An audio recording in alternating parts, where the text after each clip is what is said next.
Engines on 5, 4, 3, 2.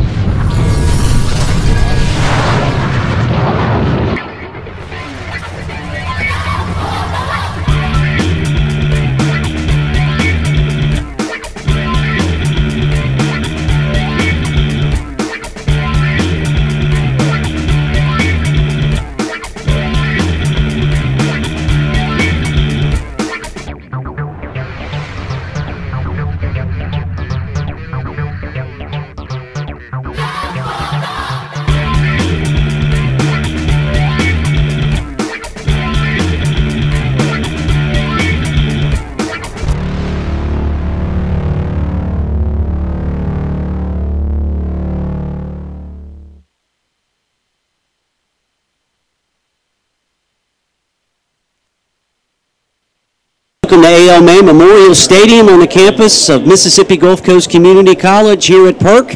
It's the 90th showdown between Gulf Coast and Pearl River. I'm Bill Schneider along with Jimmy Davis. Jeff Shepard will join us a little bit later on the sideline. And Jimmy, the Bulldogs come in after that big win over Northeast, getting back in the MACJC South Division action against their old adversaries, Pearl River, coming in. Of course, in the last 5 years, 5 out of the last 6 games have been decided by 10 points or less. Doesn't matter that Pearl River's 2-3. It wouldn't matter if both teams were 0-10. We're going to have a good time tonight watching these two bitter rivals go at it. They're going to go at it. There's no question about it. You know, talking to the coaches, you don't get a team up for a game like this. If they can't get themselves up for this game, he said they need to pack their stuff and go home. That's the kind of game you're in for here tonight. Yeah, they need to take basket weaving or something like that, because this one goes way, way back all the way to 1926. And this year, of course, the Bulldogs now at 4-1, 1-1 in the division. Pearl River's 1-1 and 2-3 overall. And the big question coming in for the Wildcats tonight, before we talk about the home team, the big question for the Wildcats is Dylan Favre going to play? And from what we understand, he will play, but he will not start tonight. That means Darius Holder will be Pearl River's quarterback starting off, and he brings a different dimension into the game. Of course, Dylan's the gunslinger, kind of like his uncle, whereas Holder is more of a running quarterback, so that brings a different style to Pearl River. Last week they were down. Holder came in, ran the ball. They ended up running for something like 180 yards when they beat Southwest. They had to come from behind, so a little bit different than what we usually see from Tim Hatton's wide-open offense. That posed a problem to our defense practicing against two quarterbacks this week. You know, you got Dylan Favre, who's a gunslinger, who's going to, scramble out of the pocket and shoot the ball downfield. And then you got Holder, who's always looking for a hole to run through. He can throw the football. They did say, Steve said he can throw the ball, but he's predominantly out there to scramble and find a pocket and then find a hole to go through. And that's how he came in and helped them defeat Southwest last week. That's exactly right. And a few minutes ago, Jason Baker, the fine play-by-play man from Pearl River, 1, 2, 3, 4, 5, 6, 7, 8, 9, 10. He marked 10 people on my roster that Pearl River uses as receivers. So we're going to be calling a lot of different names tonight. I guess, in summary, expect the unexpected when these two get together. That's exactly right. Five wideouts all the time. I mean, you're going to see them pretty much the whole game.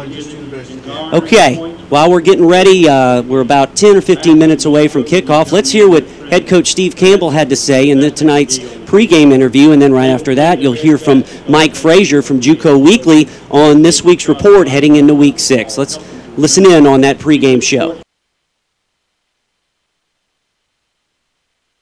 You know, Pearl River's got a great program with a lot of tradition. Tim always does a great job of having his guys coached up, and they play extremely hard on both sides of the football. They're always extremely dangerous offensively, you know, whether it's forward behind center or Darius Holder's been playing a lot, number 11, kid from Lumberton's a very explosive football player and really run and throw.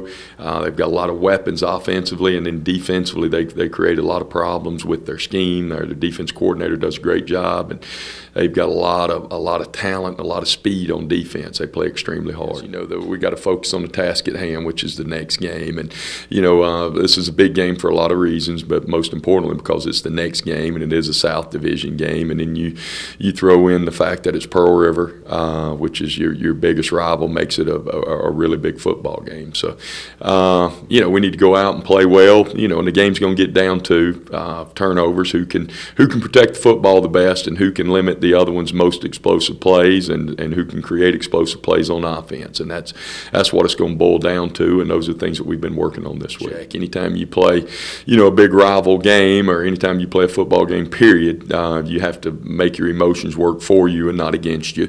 You know, we tell our guys to get excited when you make a big play, and then put it behind you and get ready to play the next one. If something negative happens, put it behind you quickly and get ready to play the next play. You have to, you know, in these rivalry games, emotions sometimes play a key role, and the team that does the best job of using their emotions wisely is the team that has a chance to come out on top. All over the South, marching bands are tuning up and gearing up to go for the gold at the 13th Annual Gold Medal Classic hosted by Mississippi Gulf Coast Community College. On Saturday, October 6th, A.O. May Memorial Stadium comes alive with the South's premier marching band festival and competition. Trophies in 8 different categories are up for grabs, including the coveted Overall Spirit Award. So come join us at Gulf Coast October 6th as we strike up the band at the Gold Medal Classic. I'm Mike Fraser with the Bank Plus podcast, brought to you by the good folks at Bank Plus. It's more than a name, it's a promise. Well, the MGCCC released its latest top 20 football poll this week, and Iowa Western remains at number 1. Butler checks in at number 2, followed by Arizona Western at number 3. Hanging tough at number 4, Northwest Mississippi Community College. East Mississippi Community College is number 5. Gulf Coast bumps up from number 10 to number 8, and Colin Community College crashes the top 20 poll for the first time this year. They check in at number 14. MACJC football news: Northwest Tashati Talton, Pearl River's Jarrell Thurman, and East Mississippi's Ladarius Clark brought home the MACJC JUCO Weekly Player of the Week awards for Week 5. Talton was named the league's best offensive player, Thurman was named the best defensive player, and Clark was the best special teams player as they conclude play in Week 5. Let's take a look at some of the stats around the MACJC, brought to you by JStats, a service provided by JUCOweekly.org.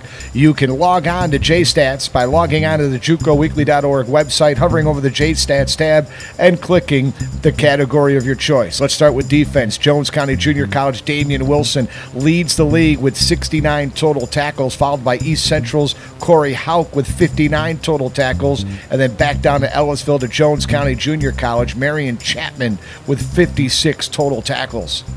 In the passing department, it's Jones County's Ben Stevens leading the way in the league with 1,378 yards per game. He's throwing it for 275 yards per contest. Pearl River's Dylan Favre is next with 1,256 yards, and then East Mississippi quarterback Kez Johnson at 1,248 yards. In the receiving category, atop, how about DeQuill Williams of Mississippi Gulf Coast Community College? In just 4 games, he's caught it for 553 yards, averaging 138 yards a game. Pair of Southwest Bears in the top 3 in the state in receiving yards. Jerome Stewart, 194 yards, 48.5 per game. Southwest Renard Williams catching it at 187 yards worth for 46 yards a contest. And on the rushing side of things, boy, a good race going on. Hines Community College running back Jabari Baker, 487 total yards rushing the football, followed by Rodriguez Moore at East Mississippi with 476. Jones County's Reuben Ducksworth at 473. East Central's Keyshawn Shipp with 423 yards. And then you look at Anton Thornton at Gulf Coast with 378 yards rushing the football. Those are your top 5 guys running the football through the halfway point of the MACJC campaign. And kicking the football, good race as well. East Mississippi's Morgan Rhodes, 33 of 35 in point after attempts. He leads the league with 39 total points, followed by Mississippi Gulf Coast Stephen Brockle, then Chase Carpenter at Northwest, and Tyler Poe at Hines Community College. To log on to view statistics of MACJC football players. Log on to JUCOweekly.org, hover over the JStats tab on the homepage, and click the category of your choice. For scores, stats, news, photos, and videos, log on to JUCOweekly.org. Now let's take a look at some of the games around the MACJC here in Week 6. Up in Raymond tonight, the Southwest Bears travel to Hines to take on Gene Murphy and the Hines Community College Eagles. Northeast visits Coahoma. Colin travels to Fulton to take on Itawamba. Remember, Colin, number 14 in the country. Number 4, Northwest visits Mississippi Delta in a key game in that division, as those two teams will battle tonight. And then the big one down in the South Division tonight. Only 5 games in the league tonight. But Pearl River at number 8 Mississippi Gulf Coast, always an entertaining football game and a pivotal South Division game for sure. Saturday games have East Central traveling to Jones County Junior College, and Holmes visits East Mississippi. That game played in Scuba. For score, stats, and news, photos, videos, and podcasts, log on to JUCOweekly.org. Reporting, I'm Mike Frazier.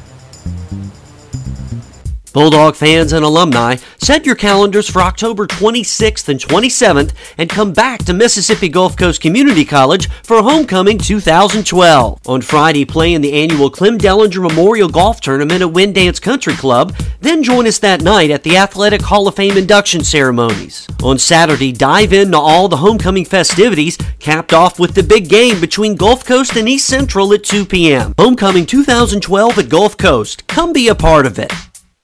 And welcome back to ALMA Memorial Stadium. The Bulldogs and Wildcats ready to get it on. The captains for Gulf Coast this evening, Warren Conway, Ramsey Sellers, Kenner Johnson, and Travis Taylor. And it looks like Gulf Coast will receive the opening kickoff. Gulf Coast will be traveling from left to right, and you see the Bulldogs in the whiteout uniforms, all white, in the brand new white helmets. What do you think about that, Jimmy? Well, last week I got a brand new gold shirt, and Lamb told me I had to wear my white shirt again. So, this is neat. You know, this is something that if you follow Gulf Coast year after year after year, you don't see this. So I think it's great myself. One of the many uniform combos, and I love it. They look terrific. Of course, they did the whiteout game last year with the usual navy blue helmets. We got the white ones now, so it looks really cool. Of course, Pearl River in their maroon and gold jerseys on the far side. Rick Mitchell and the referees are getting ready at the center of the 50-yard line, right on the M logo. Gulf Coast, as we said, comes in 4-1 on the year, 1-1 in the division, and riding a 17-game home winning streak. Pearl River's 2-3 and 1-1. And, of course, as we said, this is the 90th battle between Gulf Coast. This rivalry goes all the way back to 1926. It's been documented year after year, and as we told you, 5 out of the last 6 games have been decided by 10 points or less. And if you're like me, Jimmy, I expect more of the same tonight. I don't see any different. They're wide open. We're expecting them to use, as you said earlier, there's 10 wideouts on the roster that's been notated. They're going to run 5 at a time out there. They spread it out. They're looking for holes to either run through or somebody open. So, in talking to Steve Davis, he's ready for this package. It's the same package they've been running for the last couple of years. So he feels good about it. Brandon King is the kicker for Pearl River. He'll be kicking off. Deep to receive, Josh Keys and Eli Hughes. Thanks for listening on 103.1 FM, WOSM, and on Bulldog Live, watching streaming video. He puts his foot into it, and we are underway, and that kick sails through the back of the end zone, and the Bulldogs will take it 1st and 10 on the 20. Well, we're going to see what we can do. We're going to tie the ball 80 yards away from pay dirt. Let's see if Gulf Coast comes out in what we expect, on the 25-yard line, since the new rules have been changed. And let's see if the Bulldogs can come out and develop a run game, and I expect to see that happen just like it happened last week. The Bulldogs will have it 1st and 10 on their own 25-yard line. Clint Hatton in at quarterback to start us off. 2 wideouts to the left, 1 to the right on 1st and 10.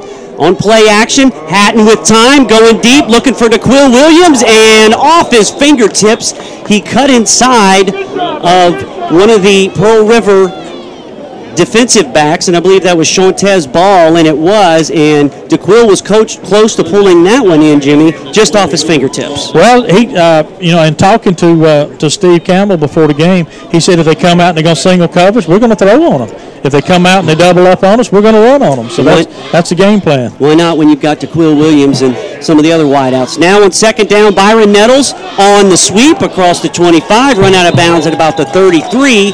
He'll be about 3 or 4 yards short of a first down, and it's good to see Byron back in the game. Of course, he was off last week with an ankle sprain. Looked pretty good right there. Well, they said he's about 90%.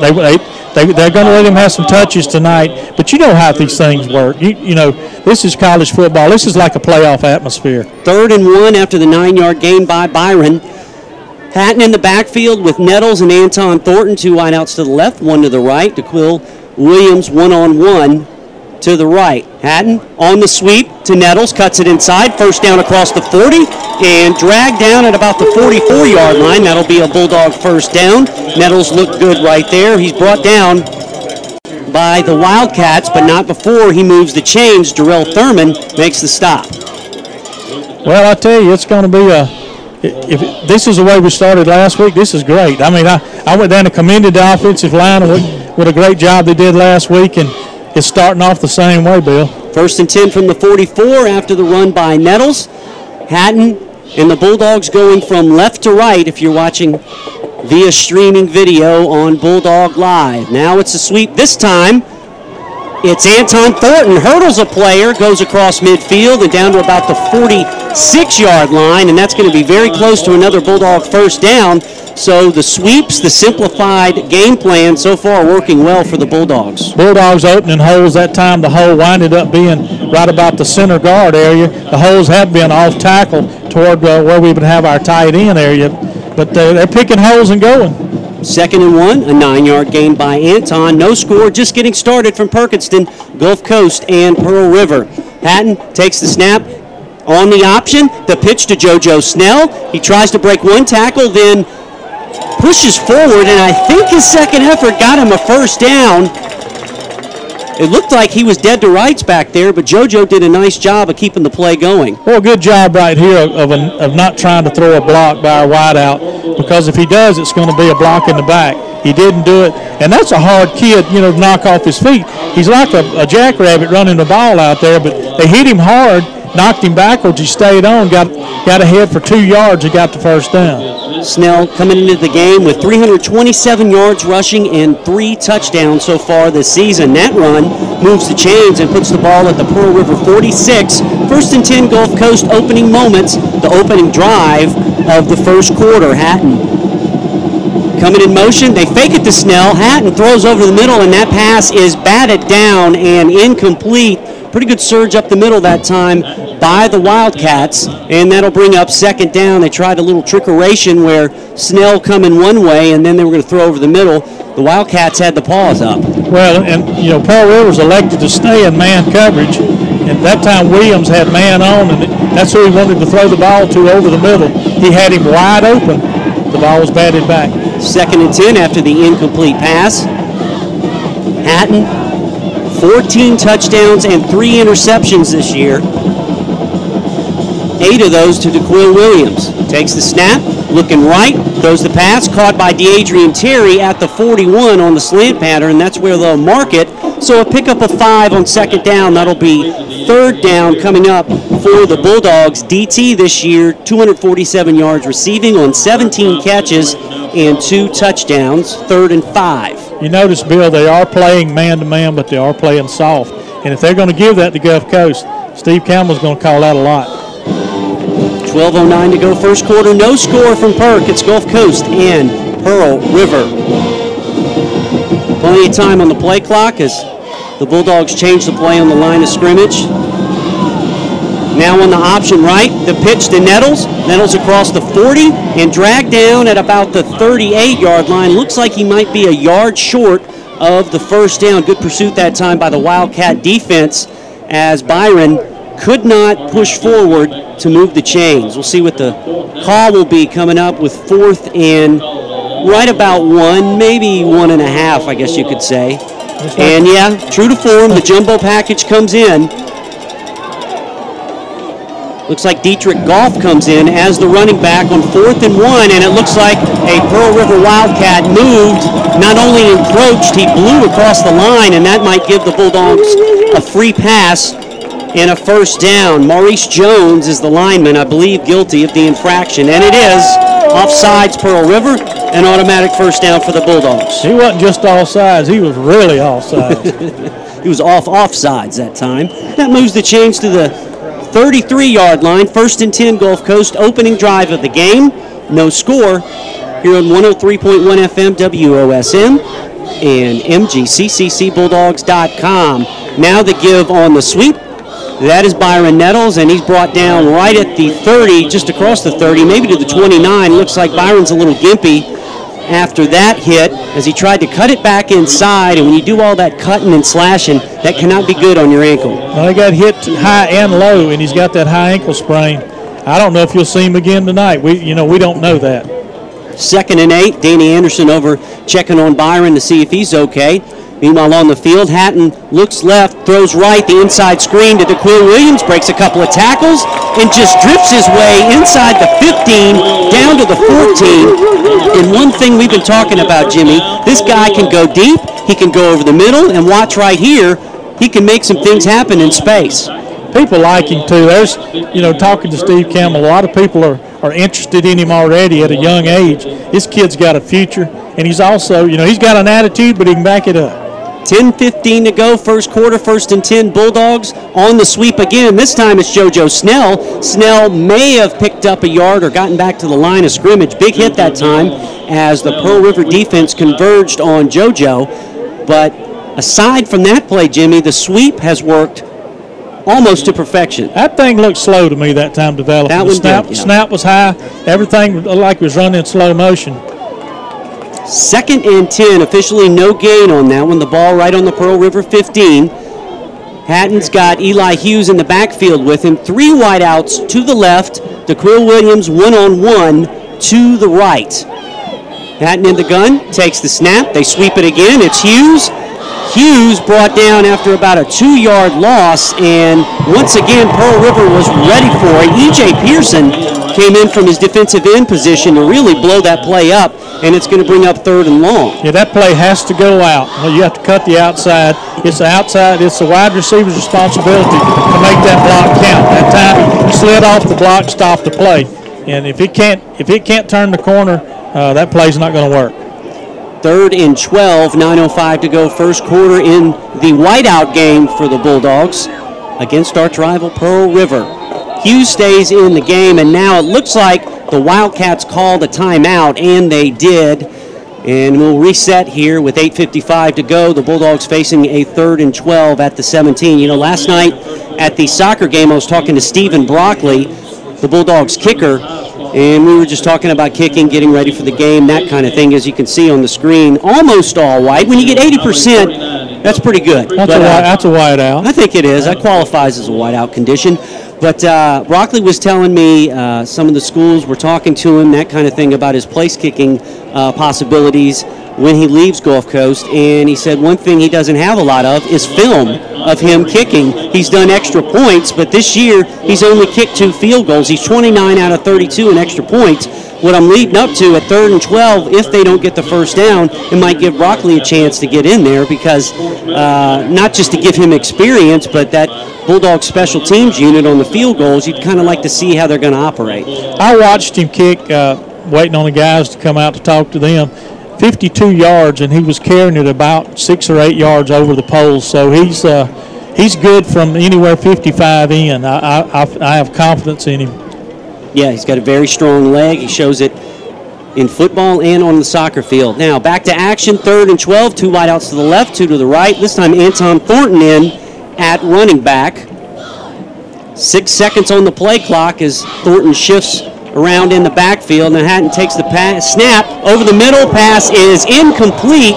Undercutting that throw was Leon Carlton III. They were looking for Tyrone Williams on the slant. And let's see. Well, he hit the ball. I thought he got too much of the receiver, but he didn't. He got just ahead of him.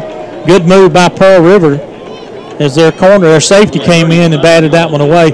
That was 6 points if he's not there. Yeah, Pearson made a nice play, and as if on cue, Stephen Broccoli comes in to try a 35-yard field goal attempt. Snap is down, kick is up, plenty of leg, and right down Wire Road, I guess. Wire Road. So he's good. From 35 yards out, and the Bulldogs strike first on the Stephen Broccoli 35-yard field goal. 8:46 to go, and Gulf Coast takes a 3-0 lead. Well, it's a good start, Bill. It's not exactly 7 points. Our drive stalled when that one play didn't work. We got negative yardage on it. And when you go into a negative situation and, we rely so much on the run game, Pearl River tightened up. They stopped our sweeps. The ball was broken up over the middle on the third down play. So you have to give Pearl River some credit right there on defense, only holding Gulf Coast to a field goal. The Wildcats did a nice job that time, slowing down the drive, but Broccoli drilled it through, and that would have been good from 55. He really had a lot of leg behind that one. 3-0 Bulldogs. In just a minute, we'll see our first look at the Pearl River offense. We're told Darius Holder, the backup quarterback, will be starting the game, and I'm sure we're going to see Dylan Favre. It's going to be hard to keep him out this year. Dylan, 11 touchdowns, 10 interceptions, leading the MACJC in yardage through the air. Now, taking the kick at the goal line for the Wildcats is Jordan Woods, and Woods brings it out to about the 25, where he's brought down by the Bulldog special teams, and that's where Pearl River will take over. Well, the Bulldogs, we'll see right now, because they're going to be looking at at an offense that they hadn't seen this alignment. These freshmen that we have out there have never seen this alignment before, because they'll run doubles to each side. Sometimes you see trips and doubles out there. They got doubles right now. Very similar to the offense that East Mississippi runs. But it's Darius Holder in at quarterback. 1st and 10 from the 25. Runner in motion. They fake the sweep, give inside, and running in on first down is Sean Jones, a sophomore from Hattiesburg. And Jones takes it out to the 32. And that's a pickup of about 6, so a pretty good run. And it's so strange to be saying Pearl River's running the ball, but that's what they're going to do when Holder's in there. It worked last week, and I think Tim Hadley and the guys over there are going to keep it going.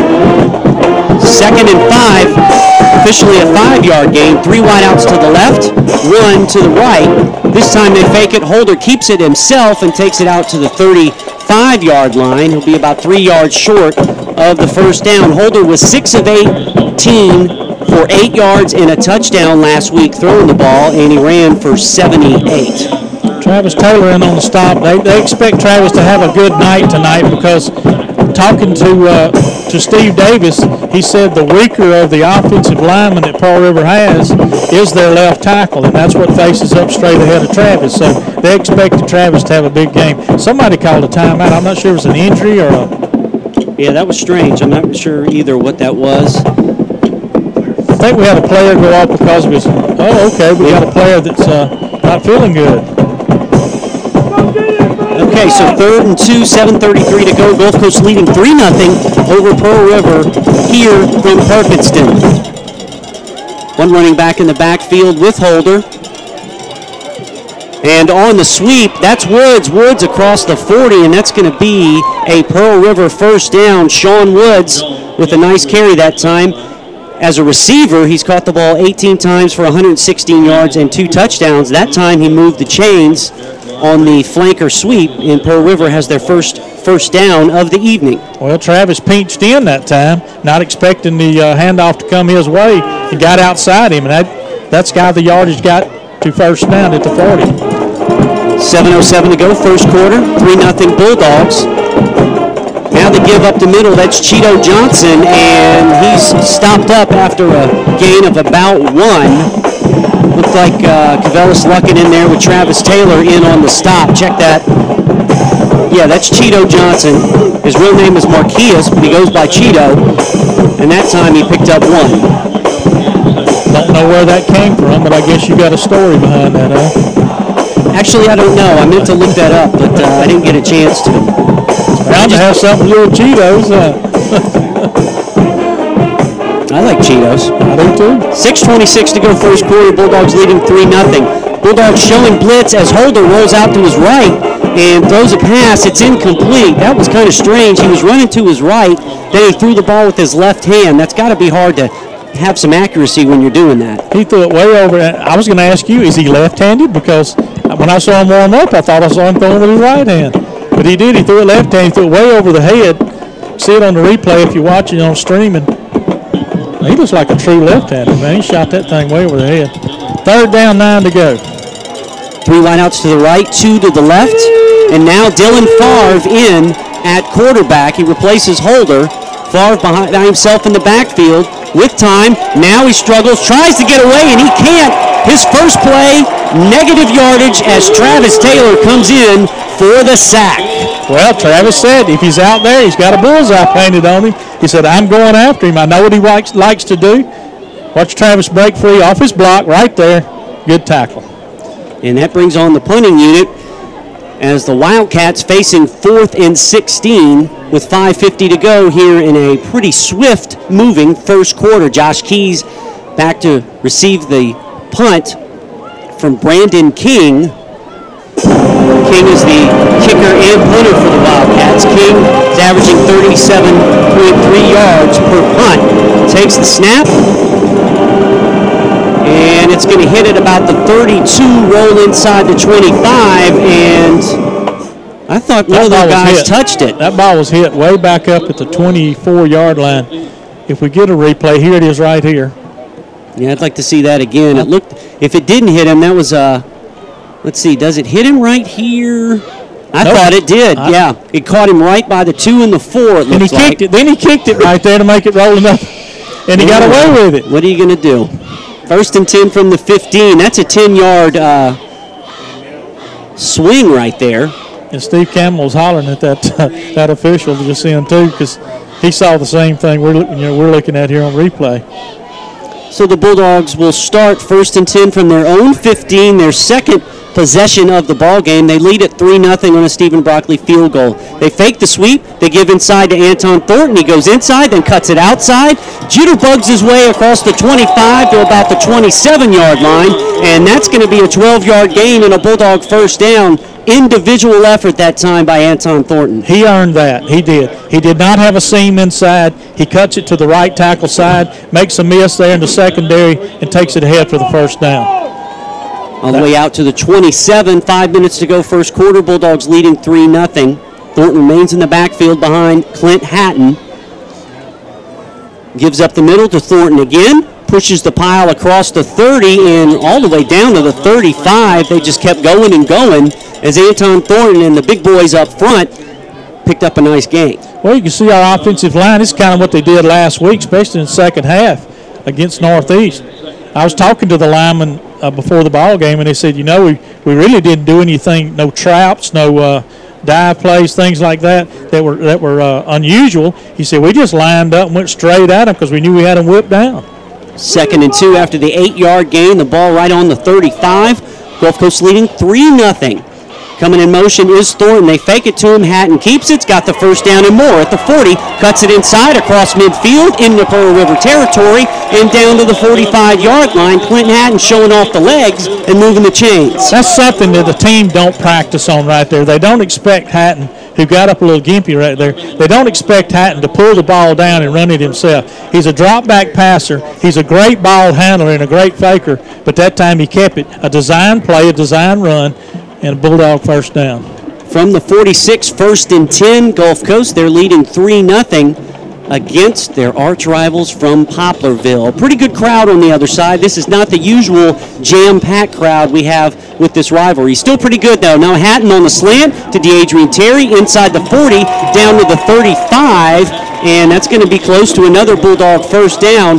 Yesterday, a scout from one of the colleges was in there looking for players, doing his rounds here in the southeast, and they was talking about wide receivers, and DeAdrian Terry's name came up. I think Coach Campbell loves his work ethic, as that was a Bulldog first down, the 6th first down of the quarter. We'll talk a little more about DT in a second as Hatton gives up the middle. I believe that's Nettles back in the game. I saw a face mask in and I didn't see any flags go down. Down to about the 30-yard line, but we were talking about Terry. And right there, yeah. got the face mask. Yeah, they did. That should have been good eyes there, Jimmy. Well, I do see it now. I see a flag laying down there. There Let's it is. see. Right Maybe there. they did call it. That's exactly what it is. You could see that head snap around all the way around. You knew it had to be a face mask. Rick Mitchell, our referee tonight, and his crew. Well, we'd like to use talking about universities making their way. Troy's here tonight, so we welcome the folks from Troy. Thought I saw Alabama A&M here too. 1st and 10 from the 16 after the penalty. Bulldogs leading 3-0, 2:55 to go in the first quarter. As Gulf Coast looking for more as they're driving on the Wildcats. In the backfield with Clint Hatton is JoJo Snell. Hatton back to pass, going deep, looking for Williams, and that pass is caught. Is it a touchdown? You betcha. Touchdown Bulldogs. Just another hookup between Hatton and DeQuil Williams. You could not have planned that any better. This is beautiful. It has to go right to the post. Right there, catches it, foot down, inbounds, touchdown. And unlike last week when DeQuil got a generous spot by the referee, both feet were down that time. A 16-yard touchdown pass. Hatton to Williams, and the Bulldogs put up 6 more. You know, Pearl River had the blitz on that time, too, and a good job by the line to step in and pick that blitz up. Snap is down on the PAT, and it is good by Broccoli. 2:38 to go first quarter, and Gulf Coast has taken a 10-0 lead on the Wildcats. For Hatton, it's his 15th touchdown pass. For DeQuil Williams, his 9th already. And you know, we were talking about DeQuil. He can really do it all. He's kind of like a man among boys out there when he gets in the open field. It's not fair almost. Well, you can't cover him single cover. You know, we had Bell last 2 years, and you can't cover Bell with single coverage. You can't cover him with single coverage. And if they're going to try to do that tonight, Hatton will light them up all night long. He will, with 2:38 to go here in the first quarter. But I was talking about Deidre Terry earlier, and what Coach was talking about, DT is the classic Coach Campbell player that's kind of begun to overachieve. He didn't play much his first year. He got redshirted, but Coach said instead of getting upset, he showed up for every workout, came back last spring and really wowed the coaching staff, and now you see the results of that.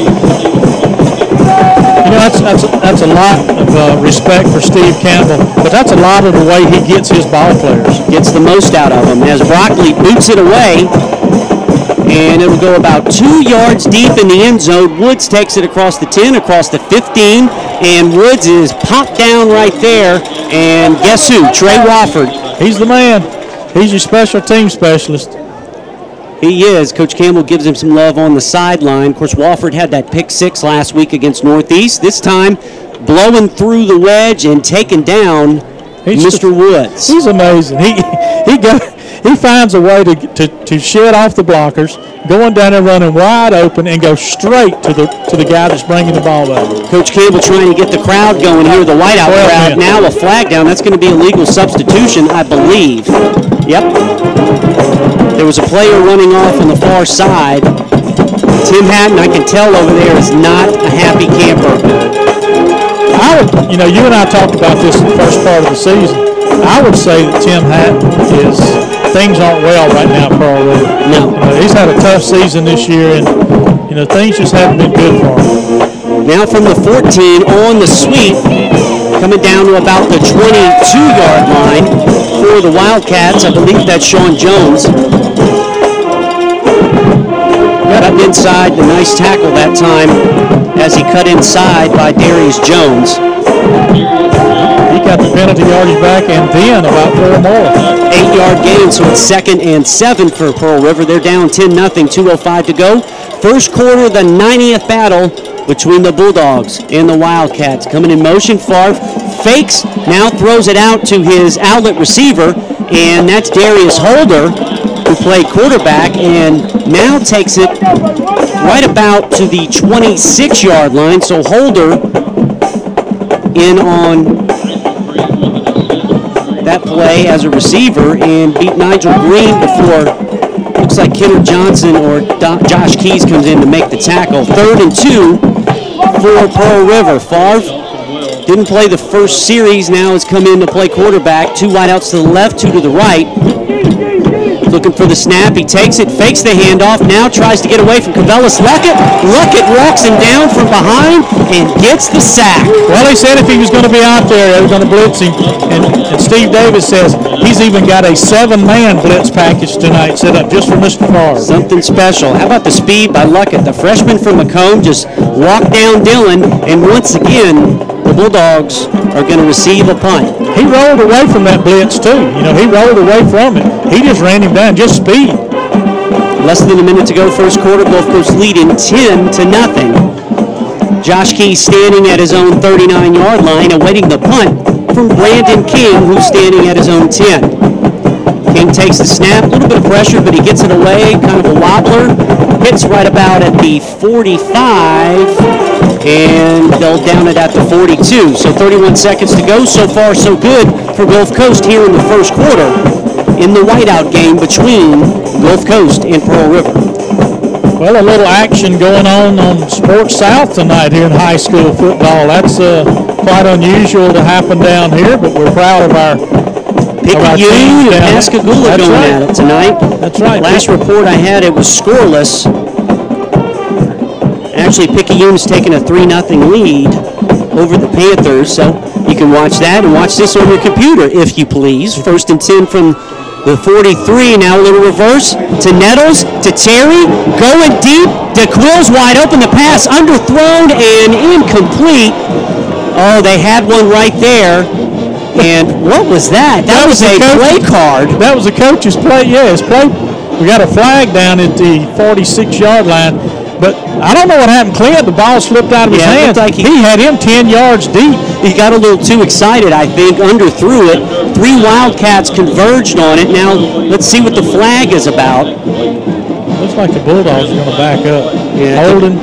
Well, it wouldn't have mattered anyway. DeQuill had 6 steps on those guys, but it would have been all for naught as Lyman downfield. Yeah, eligible man downfield. The first penalty of the night on the Bulldogs. I didn't watch for that on the replay because you don't see that call very much anymore. But boy, that one worked. It just didn't finish. 1st and 15, 18 seconds to go first quarter, and Gulf Coast leading 10-0. Hatton with 2 running backs in the backfield, Thornton and Nettles. Terry and Williams to the left, Tyrone Williams out to the left, Terry and Williams to the right. They give to Thornton, off left side. Thornton's got some room across midfield, down to the 40 and down to the 35, and so far the Bulldogs have run at will on the Wildcats, another first down, but a flag is down, and maybe that's why that hole was wide open, because we may have a hold. When you see your offensive tackle backing up, it's probably going to be called on him. He was the only player standing down there by himself that was going backwards. It is a hold on the Bulldogs, so wipe out the first down. Another great run by Anton Thornton, who's carried for 378 yards coming into tonight and 4 touchdowns. Hold was actually against Sellers, so I apologize. Hold was on number 60, not number 70. And that's going to be the last play of the first quarter, but we played 15 minutes, and it's been all white out for the all-white-clad Bulldogs. They lead it on a Broccoli field goal and a DeQuill Williams touchdown catch. We've got 1 quarter in the books, and Gulf Coast leads it 10-0 over Pearl River. We'll take a quick 30-second break and come back with second quarter action here on 103.1 FM, WOSM, and on Bulldog Live.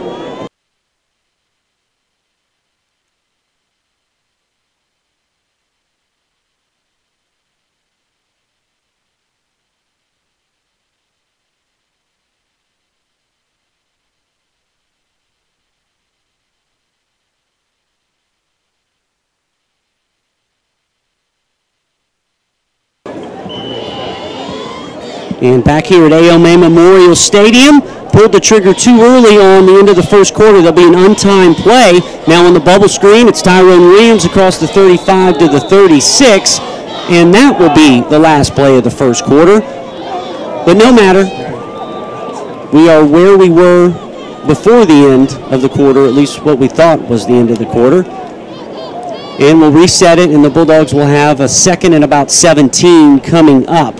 And we told you about the game with Picayune and Pascagoula, with Picayune leading 3-0 in that high school game in prime time, I guess you could say, right, Jimmy? Oh, yeah, it's definitely prime time, yeah. And meanwhile, we'll get some scores from JUCO Weekly. This is the JUCOweekly.org Game of the Week. Mike Frazier and his staff here, they always cover this one, and it's always pretty exciting. Of course, remember last year, the receiver fell down at the 1, allowing Gulf Coast to win it, 17-10. The year before, Gulf Coast was over in Poplarville, ahead 20-0, lost 30-27, I think, in overtime. And the year before that would have been 2009. The Bulldogs won that one by 10. Then we beat them twice in 2008.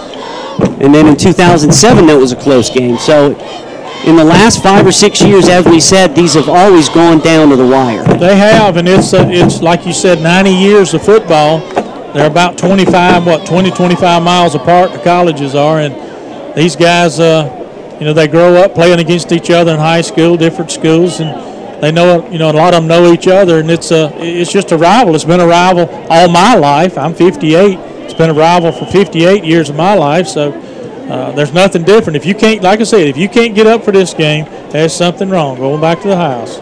I'm a little surprised at the crowd tonight. I thought there'd be a lot more people here. Usually they're lined up all the way around the fences and everywhere. Still a good crowd, but not the usual one you'd see with Gulf Coast and Pearl River. Now on 2nd and 17, the sweep to JoJo Snell, who breaks inside and crosses the 40 out to about the 43. He's close to the original line of scrimmage, so we're looking at a 3rd and 10, 3rd and 11 coming up.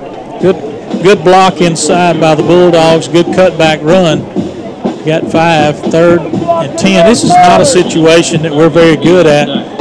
We do have the deep threat, but we're not good at it. I wonder if we're going to see a slant again. Those have worked pretty well here early in the contest. Now Hatton changing the play, plenty of time on the play clock. 3 wideouts to the left, 1 to the right, and Snell in the backfield. And Hatton looks over the middle, now scrambles right, thinking about running it, and he does, and is run out of bounds at about the 47-yard line. He's going to be about 5 yards short of the first down. Good coverage down the field by the Pearl River secondary. There was nowhere for Clint to throw it. They had a dime coverage that time. They had six defensive backs, and we sent 3 receivers out, so you can do the math. Nobody was open. He didn't have an out receiver. He stayed in to block, so all he could do was run. So that's... he did the thing that a veteran quarterback would do. He took what he could get. Into punt for the first time tonight is Zach Pinkerton, standing on his own 33. High snap, he brings it down and nearly blocked, but he got it away, and it hits inside the 20. It takes a Gulf Coast bounce all the way inside the 15, down to the 13. Good job by Zach to get that one away. He had some pressure coming up the middle late by DeAndre Dartez. But whatever the case, now Pearl River is back on their own the 17-yard line, where it'll be 1st and 10. Here in the last couple of weeks, we've been getting a few high snaps on punts. I went down and talked to that long snapper and said, now look, there's a lot of colleges. There's a lot of colleges looking at you because that's all you do is long snap. You need to have a real good game here tonight in front of this big crowd we're going to have. He assured me that wasn't going to happen, and there we go, a high snap. The adrenaline's pumping. It is. It is for these guys. 1st and 10. The ball at the 12. Favre in the backfield by himself. 5 wideouts. Dillon looking left. Dillon scrambling, and Dillon goes down inside the 5. Let's see who got him this time. I believe that's Sherman Boyd, the nose guard. Just pushed through 2 people and gets the sack. Looked like there was a hold on Travis Taylor. It didn't matter, though. Sherman Boyd cleaned up the mess. It's going to be 2nd and very long for the Wildcats. They're already down 10-0. And now they're in the shadows of their own goalpost. 2nd and 18 from the 4. Yeah, Travis got pulled.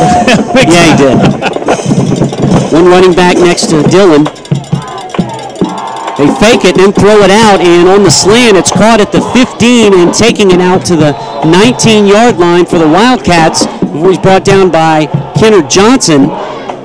That's a good-looking play. Good fake, play fake up the middle. It was Chris Riley, yeah. They were looking run. Favre got the ball out there quick. Riley, 239 yards receiving and 3 touchdowns, one of the many receivers that Pearl River uses. It's 3rd and 4 after that gain by Riley. caught the slant screen and had a blocker out there with him. Then the Bulldogs back off in coverage on 3rd and 4. They fake it. Favre keeps it himself, and he's short of the first down. Staying at home that time. I believe that was Cavellis Luckett out there, making sure Dillon could not get going. Luckett comes in, makes a stop, keeps him short, so about a yard short. I think Nigel Green was in on that as well. Backed up, to 21, so they're going to send the punting unit back on the field. It's 4th and 1, so you would assume Pearl River would kick it, although Chad Huff told me a couple of weeks ago Northeast was on their own 20 and they faked a punt and they almost got it. So you never know in this league. You would assume they'll punt it. I would think they would. They're down 10-0 deep in their own territory. King takes the snap. He does punt it away, and a nice kick driving Josh Keys back to his own 40. He makes some moves inside, crosses midfield, and is run out of bounds over at the 45. So Gulf Coast will have very good field position. And now it's Gulf Coast and Pearl River doing what they do best, a little extracurricular activity over on the far sideline. Looks like they finally got order restored. We'll see if there's a penalty. Saw a flag come way up in the air. Let's see what happened at the end of the play. Yeah, Keys got hammered, and one of the Gulf Coast players, I don't think, liked that. This should be an ejection on the Pearl River player. He threw an open hand shot right into one of the Bulldogs' face, and usually that's an ejection. Rick Mitchell and his staff over on the far sideline. Tim Hatton was in there kibitzing. I saw some sophomore players. We didn't have but 3 or 4 out there, but they immediately went in and grabbed those freshmen and got them out of there. That's sophomore leadership. That's what you have to do. Especially, that's one thing Coach talked about. You heard him in the pregame interview talking about keeping your emotions in check. So there's 2 flags down. And let's see what all the ruckus is about. This might be double personal fouls. I know that sounds... One against Pearl River, and one it's going to be offsetting, I believe, unless both players are ejected. No, he didn't eject anybody. And I didn't think Rick Mitchell would do that. He knows the history of this series. He knows there's going to be some emotion from both teams. So we'll start where we finished, 1st and 10 from the Pearl River 45, as his staff, Rick Mitchell and his officials, get order restored. Mitchell's one of those, he goes strictly by the book with his penalties. Sometimes, you could say, okay, that's, a little too strict, but he keeps order restored, and I think that was a good call right there to, just let everybody know not to let it get out of hand. It's good to see Nettles going back out on the field. Last time he was out there, he came off kind of gimpy. 1st and 10 from the Pearl River 45, Bulldogs leading 10-0. 11:21 to go, first half from Perk. The give up the middle and stacked up at the 45 and picking up about a yard is Byron Nettles. And it looks like he's okay, but I'm sure that ankle's hurting. Of course, when the adrenaline gets going, these guys think they can do anything. And Byron's looked okay running the ball so far tonight. Just a perfect play fake, go deep situation. Let's see the coverage. The coverage is... And now they're going to get double coverage over here. There's an offsides. That should have been the call because he hit the center. Well, one came through, but then it looked like DeAdrian Terry jumped on the far sideline. Now, the line judge didn't throw a flag, so they're thinking it may have gone against Pearl River. See Tim Hatton on the field, the Pearl River coach, looking for a break, and now there's no flag. Well, he hit the center, so I think he's got to... Wow. Maybe because it was going to be offsetting penalties, even though just one flag was thrown. That's a possibility. I don't know. Because I did see DT move over here. Whatever the case, we'll do it again. 2nd and 9. 10:45 to go first quarter. Hatton high snap, gives it to Thornton. Thornton picks his way through, beats a couple of Pearl River defenders down to the 38. The ball may have come loose, but I believe they called it down. Whatever the case, Thornton making something out of nothing because he was dead to rights in the backfield. He was, and he broke free himself. As you'll see right here on the replay, he stops, sheds a tackle, goes into pursuit. He was down when the ball came out, so it was blown dead at the Pearl River 38-yard line. Pickup of 6 by Thornton. It'll be 3rd and 3 from the 38. Gulf Coast now going right to left here at A.L. May Memorial Stadium. Patton takes the snap, blitzes on, throws it out, pass is caught, far sidelines. That'll be a Bulldog first down. DeQuil Williams just making it look easy, and the Bulldogs move the chains. Bill, you can't, there's no way you can stay stride for stride with him when he's going to make cuts. They're anticipating him sprinting down the sideline, and he makes a little out route. 1st and 10. 9:49 to go, 10-0. 3 wideouts to the left, 1 to the right. They give to Nettles on the sweep. Byron nowhere to go, runs into one of his own tacklers, and I don't even know if he got back to the line of scrimmage. That time, looking across the way, Williams gave the signal to Hatton that he had single coverage and nobody back deep to help him. Byron ran into Cordarley Gaines, his own blocker, and when you run into Gaines, you're running into 6'7", 360. Yeah, he's a load. You don't want your own man bringing you down, especially when it's Gaines. 2nd and 11 after the loss of 1. And they give up the middle, or the fake on the option. That's Snell, and Snell is popped right at the 30-yard line. A nice open field tackle that time by the Wildcats. Coming up to make the stop is Emmanuel Ray, and JoJo didn't have time to cut that time. Just a good open field tackle by Ray, and it'll be 3rd and 9 coming up. It appears to me that Pearl River has just about going to shed the pass into strictly playing run defense. 8:40 to go, first quarter. Gulf Coast leading 10-0. And now flags fly, and I believe somebody jumped on the Bulldogs' offensive line. As that big left tackle, he stood up, and you can't miss him because he's big as a tree. So that'll move Gulf Coast back 5. You'd like to at least get 3 here, get it close enough, give him a shot. 3rd and 14 after the penalty. Hatton with Eli Hughes in the backfield. Back to pass, blitz is on, looking left, and that pass is incomplete, and that will be pass interference on Pearl River. Over here on the near sideline, Leon Carlton III basically mugged DeAdrian Terry, and that's going to be a first down. We got a break there, too. He was not going to catch that ball, I don't think. And he wasn't going to get the first down either, I don't think.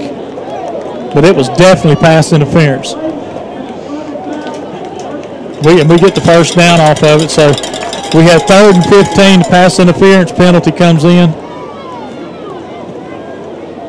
And there's Tim Hatton on the field again. 9 first downs already for the Bulldogs tonight. 8:20 to go, second quarter, and Gulf Coast leading 10-0 and looking for more after that pass interference penalty. Well, I don't see how he could, unless he's trying to say that ball couldn't be caught, but, his guy just clobbered our receiver. I don't know what, he's going to give himself a flag. Carlton was all over it. He was all over Terry that time. So 1st and 10 from the 28. Coming in motion is DT. Up the middle, Antoine Thornton. Anton down to the 20. And a nice inside run by Thornton as the Bulldogs continue to move the football. And you credit the right guard, right tackle, and the center, all three driving, opening that hole for him to get through. 8-yard gain. 2nd and 2 from the 20. The Bulldogs up 10-0, looking for more. They give to Thornton again. This time he is stacked up on the line, breaking through for the Wildcats that time and making a big tackle. Pearl River evidently worked on tackling this week because they are really showing the proper way to stop a running back. They're hitting them head on, putting that face mask right in that chest and wrapping up and taking them down. Brian Hepburn came in and made that play on Thornton, so we lose one. It'll be 3rd and 3 coming up. Stacked to the run is the Bulldogs to the left. They give up the middle. Big Dietrich Goff, and that's going to be very close to a first down. The freshman from Hancock comes in. Oh, he's big. Yeah, he is. He's 6'3", 235 is Goff. I'd give it to him again if he didn't give it. Very close. Looks like they're marked very close to the first down, and the referee on the far sideline gives him the spot. They move the chains. That's the 10th first down for Gulf Coast here in the first first half. 7:09 to go, and Gulf Coast leading 10-0. Nettles in the backfield, one wide out to the left, two to the right. Hatton gives to Nettles up the middle. Byron pushes his way down to about the 15, and he picks up 3 on the run. Moore Hatton saw something then. I think he probably sees a play that he's going to try to get ran himself, lobbying with Coach Campbell. See, they're pinching down right now. They got 7 men in the box right now.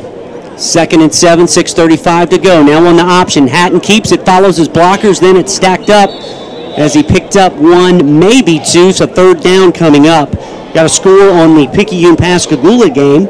Picayune leads Gula 7-3 in the second quarter. Meanwhile, a couple other scores. Delta leading Northwest very early. Northwest ranked number 4 in the nation. Delta leading 7-0. Colin and Itawamba tied at 7-7. Colin ranked number 14. 3rd and 7. Hatton back, looking for Williams. He's double covered. He's pushed, but I think he caught it. He was pushed. Out of bounds, though. He was pushed and no flag thrown. There was definite contact. He did catch the ball, but he's out of the back of the end zone. Let's see this again. 2 men on Williams. Yeah, there's definite contact. I believe his foot came down right there inside before he went out. Whatever the case, they didn't give it to him. Remember last week they did, so I guess that cancels it out. Not good news for Bulldog fans. But Stephen Broccoli is in to put 3 more on the board. On the right hash, this will be a 31-yard field goal attempt. Broccoli already connected from 35 a little bit earlier. Snap is down. Kick is on the way. Plenty of leg. And right through the upright. So Broccoli's 2 more field goals. He's 4 of 4 on the year. And from 31 yards out, he makes the score 13-0 with 5:53 to go here in the first half. Well, it's been the type ball game that you want the Bulldogs to have by taking time off the clock. The defense has done a good job. We've sustained good drives, but we've been our own worst enemy.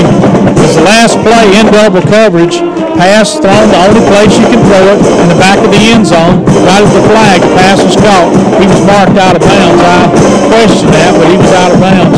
But like you said, we got a call last week, so kind of trade one for the other. But the Bulldogs, you know, when you look at the clock and you see that much time has went off the clock, even though we've only put 13 points on the board, that's kind of a Steve Campbell type ball game. Like to grind this thing out. Now score from the MACJC. Itawamba now leads Colin 14-7. We'll try to get some more scores from around the MACJC here in a few minutes. Here it's 13-0. 2 field goals by Stephen Broccoli and a touchdown pass from Hatton to DeQuil Williams, making it 13-0 Gulf Coast. Stephen Broccoli's got it teed up on the 35, puts his foot into it, and it's a knuckleball that may go out of bounds, and that's easily the first not-so-good kickoff by Stephen this year. He was talking about how good his kickoffs were last night. That one a little too much of a hook. That's one of those drives that comes off the tee when you're playing golf, and the next thing you know, you're in the woods looking for your ball. Yeah, it's definitely a hook shot. It was spotted at the 35. So the Wildcats will have decent field position from their own 35. And I believe there was a penalty on Gulf Coast. Was that a false start? Well, if it was, why are they marking it on the 35? That's where you mark it when it goes out of bounds, unless they declined it. They may have declined it. Whatever the case, 1st and 10 Wildcats from the 35. Favre by himself in the backfield. Looking right, now in trouble, trying to get away, and Dillon is hammered. He does pick up about 2 yards. Brandon Keel in on that, along with Deshae Williams. Dillon picked up about 2 or 3 that time, so 2nd and 8 coming up. Lots of pressure on Dylan Favre tonight, though, Jimmy. Well, Steve Davis said if he's going to drop back with nobody back there with him, they're going to put the pressure to him. 5 wide out spread all over the field. Favre by himself. 3-man rush. Throws a screen. Pass is tipped and incomplete. He was looking for Darius Holder, but one of the Bulldog linemen got a paw on it, and 3rd down will be forthcoming for Pearl River. Bill, if you can see this on replay, watch this receiver right there. He cut our guy down. He did that because he was going to intercept that tip ball. You can hit him once the ball's been tipped. So it was a good play by the Pearl River wide receiver, but the Gulf Coast corner was coming in to pick it off and got blocked down. 5 wideouts again on 3rd and 8, 5:06 to go. Bulldogs leading 13-0. Dylan Favre looking left, in trouble. Pass is intercepted. Brandon Keel with the pick 6. Brandon taking it to the house. Touchdown, Bulldogs. Somebody tipped it, and then he picked it off. It was one of the interior linemen that tipped the pass. Let's see on replay. Here we go. Pressure will cook a ham, and right there it cooked the Wildcats. Travis Taylor hits it. Yep. Travis hits it, knocks it up in the air. Keel intercepts it. So an assist to Taylor. Keel takes it in. Taylor going with him, stride for stride, takes it in for 6. Pick 6. Brandon Keel, our player profile tomorrow night on Bulldog Blitz. And you add another one to the highlight reel. Brandon taking it 37 yards. Stephen Broccoli in for the extra point. It is good. So with 4:56 to go, Gulf Coast extends the lead to 20-0. We had a pick 6 last week. We have another one again. Brandon Keel taking it to the house, and Gulf Coast is up by 20. Well, that was a great play right there. I mean, the defense pressure coming in. Favre tried to set up. He's been under pressure the entire night he's been out there. As he throws the ball, Taylor couldn't get to him, so he did the next best thing they're taught to do, and that's get up and get your hands on the ball. He picked it off. Keel, the linebacker, right in the right spot, picks it off and takes it in. And as the Bulldogs keep scoring, this takes the element of the running game out of Pearl River's hands as they fall behind even more. They're down 20-0. So I got a feeling we're going to see Dylan Favre chucking it all over the place tonight. So we're going to probably see a little bit of everything. He'll hit a couple of big plays, but maybe he'll throw a couple of more picks. So this will be fun to watch anyway. Well, you said he had 11 touchdowns but 10 interceptions. Is that right? No, it's 11-11 for Dylan. Yeah. Well, that's if you're a pitcher, that's not good. If you're a quarterback, that's not good either. So. Yeah, you want your strikeout to walk ratio on the high end for strikeouts, and you want your TDs to interception ratio high end on TDs. Whatever the case, it's 20-0 Gulf Coast. Broccoli boots it away. This is a much better kick. Going back 1 yard deep is DeAndre D'Artez, and D'Artez is corralled on the near sideline at about the 21-yard line. Baron Miller down there leading the way on special teams, and more pushing and shoving as the Bulldogs and Wildcats share cooking recipes. Well, you're going to see that. And the deeper into this game we get, if things don't change and the Bulldogs keep adding points, you're going to see more frustrations on the other side. This is Pearl River's season right here. This is that important of a game to them here tonight. They need to have a good showing, and they wanted to walk away from here and not Gulf Coast off inside their own stadium, and that's how big this ball game is. So far, it's been all Bulldogs. They lead at 20-0. 4:48 to go here in the first half. Dylan Favre in at quarterback, trying to rebound after throwing an interception. Now to give to Woods on the sweep. Woods to the 25 and out to about the 27. And Sean Woods cut it inside. The 6'2", 170-pound sophomore from Hattiesburg. He's quick. He is quick. He turned the corner. He's got an extra gear. Pursuit catches up with him. He picked up near 6 yards. 2nd and 4, 4:25 to go. Looks like Woods was a little gimpy on that play as he spreads out in the slot to the right. Favre with one running back in the backfield. Brings Holder in motion, but they give it up the middle and out to about the 32 and pretty close to Pearl River. First down is Cheeto Johnson, and I believe that is going to move the chains for the Wildcats. Well, Cheeto got in the action there, but it's a Pearl River first down at the 32. Right about 4 minutes to go in the first half. Gulf Coast leading 20-0 as Pearl River faces a 1st and 10 from their own 32 as they could try to play catch-up here against the number 8 team in the nation, the Gulf Coast Bulldogs. 3 wideouts to the left, 1 to the right. Johnson in the backfield, and before the play gets off, a flag comes in from the line judge on the near side. It's going to be procedure against Pearl River. It is a false start on the Wildcats, their third penalty of the night.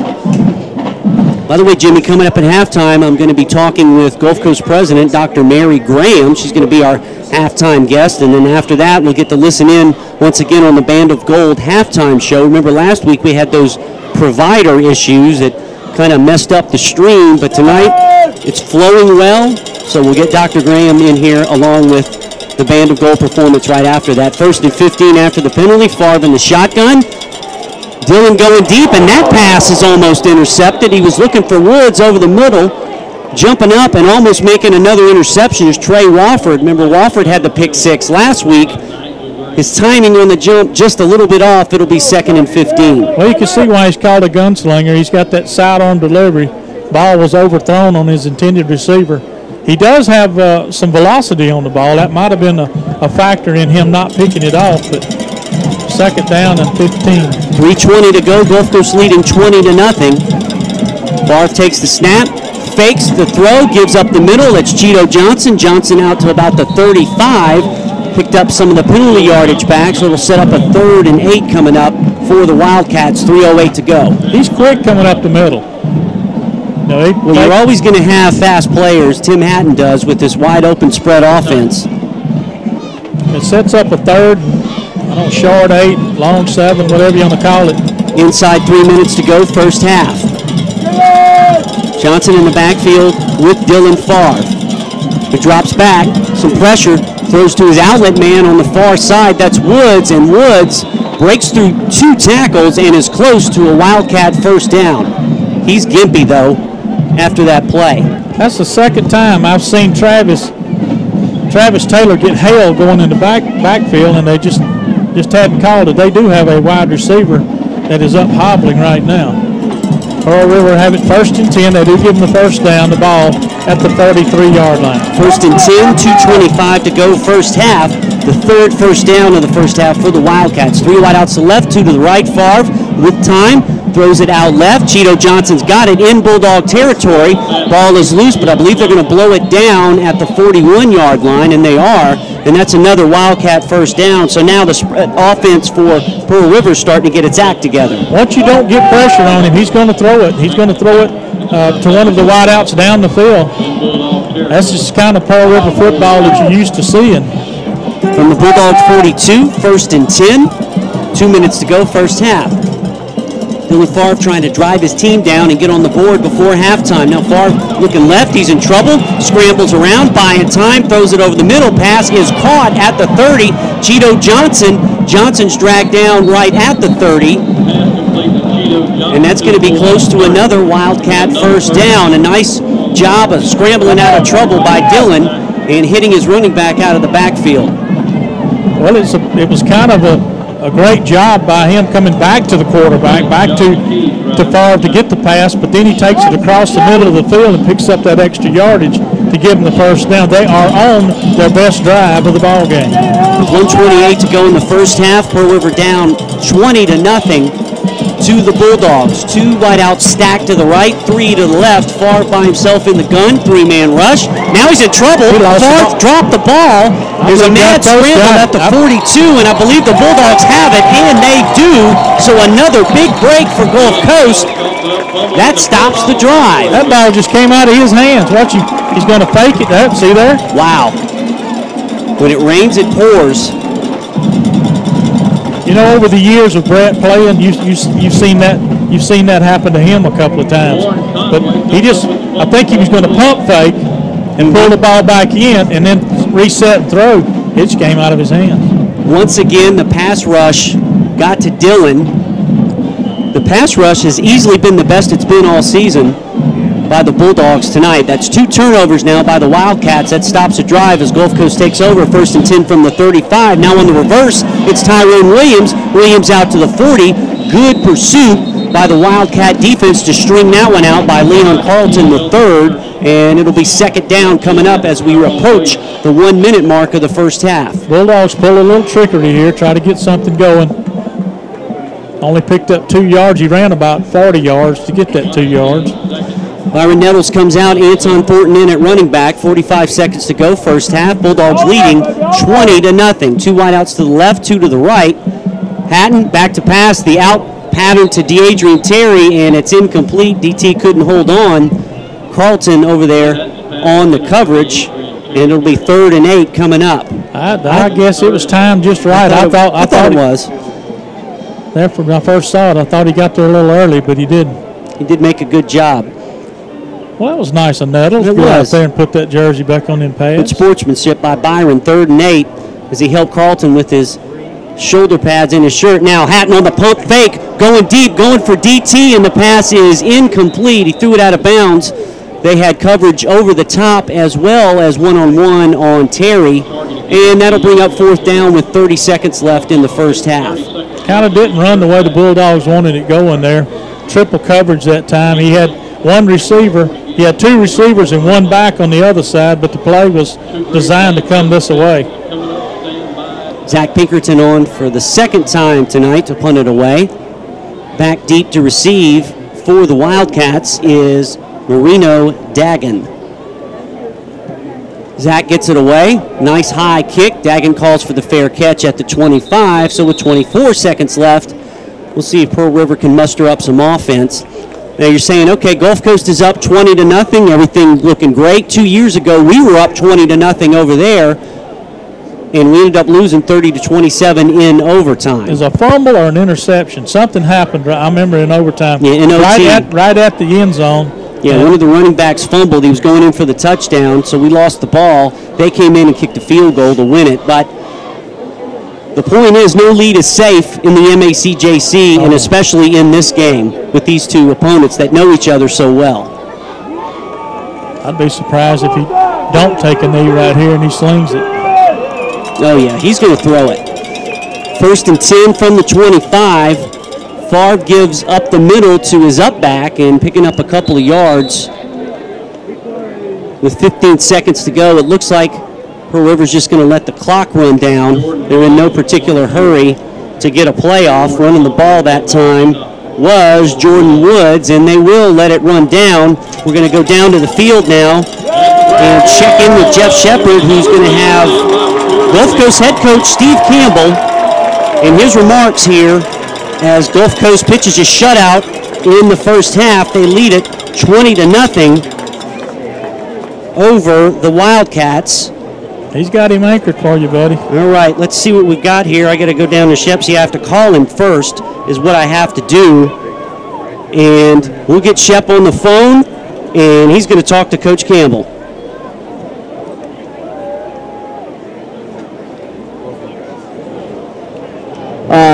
Our defense here. I mean, pretty much you got to love what you got so far. I mean, you've really held them in check other than one drive they had where they got the ball down the field and they fumbled. Yeah, defense is really playing great. They've given us 2 turnovers. One was we got 6 points off of.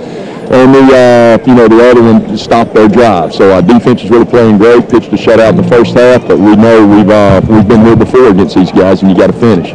We really need to play hard in the second half. Need to find a way to move the football with some more consistency. They're doing a great job on defense of mixing up their fronts and showing some different looks. And we need to do a better job of being able to run the football. And defensively, we need to keep it going. I mean, we expecting to see a lot of running in the second half here to try to get this thing over with. Well, we need to try to control the line of scrimmage, and definitely if we can keep the ball out of their hands. They're very explosive. Pearl River's great on offense, always are, and so we definitely need to establish something on the ground. All right, Coach. Thanks. Talk to you after the game.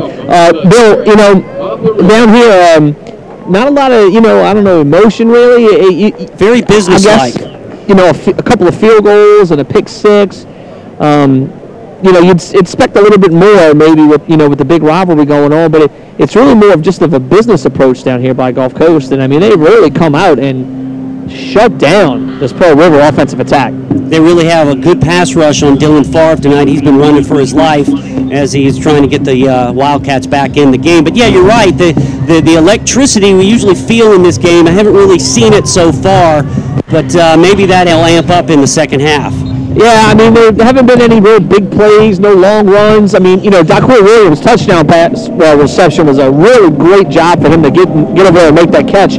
Yeah. But really just nothing to make people stand up and shout and cheer. But you know what? A boring 20-0 lead, I'll take that every day. Oh, yeah, and on Sundays as well. We'll get back with you in a few minutes, Shep. Thanks for the catching up with Coach Campbell, Jeff Shepard on the sideline. And, yeah, it was kind of a business-like approach there in the first half, Jimmy. Well, I think it's what we want. I think, our defense came out and played well. I was a little scared about the deep ball and our freshman corners and safeties, but I think our rush did well. I think that's the difference in the ball game is how much pressure we're putting on Dylan Favre and forcing them to do things they don't know how to do. Yeah, it's led to 2 turnovers. Favre for the pick 6, taken in by Brandon Keel, and also Favre dropping the ball right there at the end of the first half. So 20-0 Bulldogs. They're leading the Pearl River Wildcats. Now coming up, we're going to talk with Gulf Coast President Dr. Mary Graham here in just a second as you see the Pearl River Band performing on the field. And coming up, we're talking to Dr. Graham, and then right after that, you'll see the Band of Gold perform here at halftime as we switch gears. And with me now, our queen, Dr. Mary Graham. Dr. Graham, thanks for joining us. Got to be happy we're up 20-0. We're thrilled about that, Bill. You know that Pearl River's always been one of our arch rivals at Gulf Coast Community College, so it's always a good day when you're beating Pearl River. You look good with the headset on. Well, you didn't tell me how to wear this, so I may have reneged on you. No, and we're talking about the college tonight here at halftime. So many great things going on. Just kind of fill in the listeners about that. We're up for the Aspen Award again. We've got all kinds of building projects going on. Just, exciting times, which is kind of the norm for us. It is the norm for us, Bill. And, we're really excited. We had some great news this week. We actually had a group attend the Mississippi Association of Colleges Conference, and Gulf Coast Community College brought home the Hallbrook Award, which is a wonderful compliment for our athletic programs and our coaches and our instructors. The Hallbrook Award are for those colleges who have the greatest increase in enrollment and graduation rates for our athletes. So not only are athletes doing well out on the field, they are doing the right thing in the classroom. And that's what we're all about at Gulf Coast Community College. High performance, high expectation. Yeah, that's what we want. We want to perform in and out of the classroom. We always have a good showing with academic All-Americans and that kind of thing. So we've got that going on. I mentioned the Aspen Award. We're up for that again this year. We were in the top 10 finalists last year. So, another national award, more recognition. That's right, Bill. We're excited about that. Anytime we can be a contender at the national level, we're proud of that. We do have high expectations for our instructors and our players and our coaches and all the folks that work at Gulf Coast. And, they always measure up and do a tremendous job for us. So it's no surprise that we're, again, competing for those top national awards. So I'm looking forward to hearing about that. So you do know we have drafted our new strategic plan. Right. And it's going to lead us into the next 10 years at Gulf Coast. And as you can imagine, our main focus is teaching and learning and student success and community partnerships. And, of course, we've added another initiative, and so we'll be looking at doing some innovative, new and different things at Gulf Coast Community College. And that's not something new for us, but we're just going to put a little greater emphasis on being innovative here. Isn't it amazing how the technology has advanced? It used to be, you'd go to class, that kind of thing. Now you can take classes online. You have the smart boards and you have the video conferences. And to really keep up with that, you almost have to be, 3 or 4 years down the road, always looking ahead, that kind of thing, right? You do. And, part of that strategic plan are our facilities and our technology. And so we have the folks that lead those divisions working on fleshing out the details of those plans and making sure that we do what we need to do today to be successful and, high performing in the future. Yeah. Did you ever think, when you first got started in the system that we'd have a synthetic turf field, we'd be video streaming our game and on, radio, and we'd be having online classes? I mean, it's amazing. Of course, we all know about the internet and everything, but when you really stop and think about it, just how fast everything has grown, it's pretty amazing, I think. It is amazing. It's grown at a light speed. And, the great thing about that is Gulf Coast is really proud to be out front, one of the first community colleges with this synthetic turf. one of the first community colleges to do the live streaming, and I'll tell you, our live streaming group's probably the best in the nation. They do a tremendous job, and the fact that our listeners and our watchers of our live streaming are throughout not only the United States but worldwide. We have people plugging in from all over the place, and our listeners and watchers have increased, I think, triple-fold over the last few years that we've been doing this. So I'm real proud of the team that works out of the press box. And you know, Bill, you got to be a little ADD to manage what you manage up here, so we appreciate your great work, I think too. I'm as ADD as they come. That's true.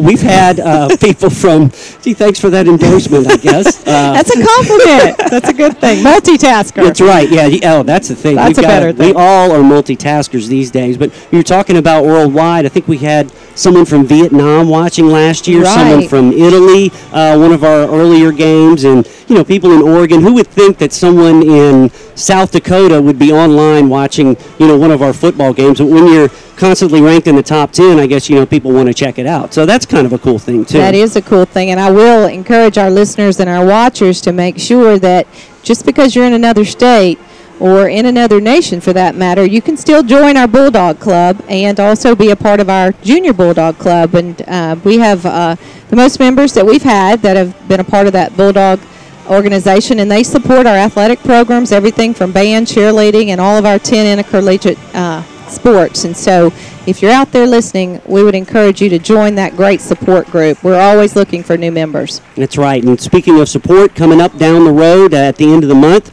our homecoming festivities, and that's always a big deal. We have our Alumni Athletic Hall and Alumni Hall of Fame, Athletic Hall of Fame, and then the big game against East Central.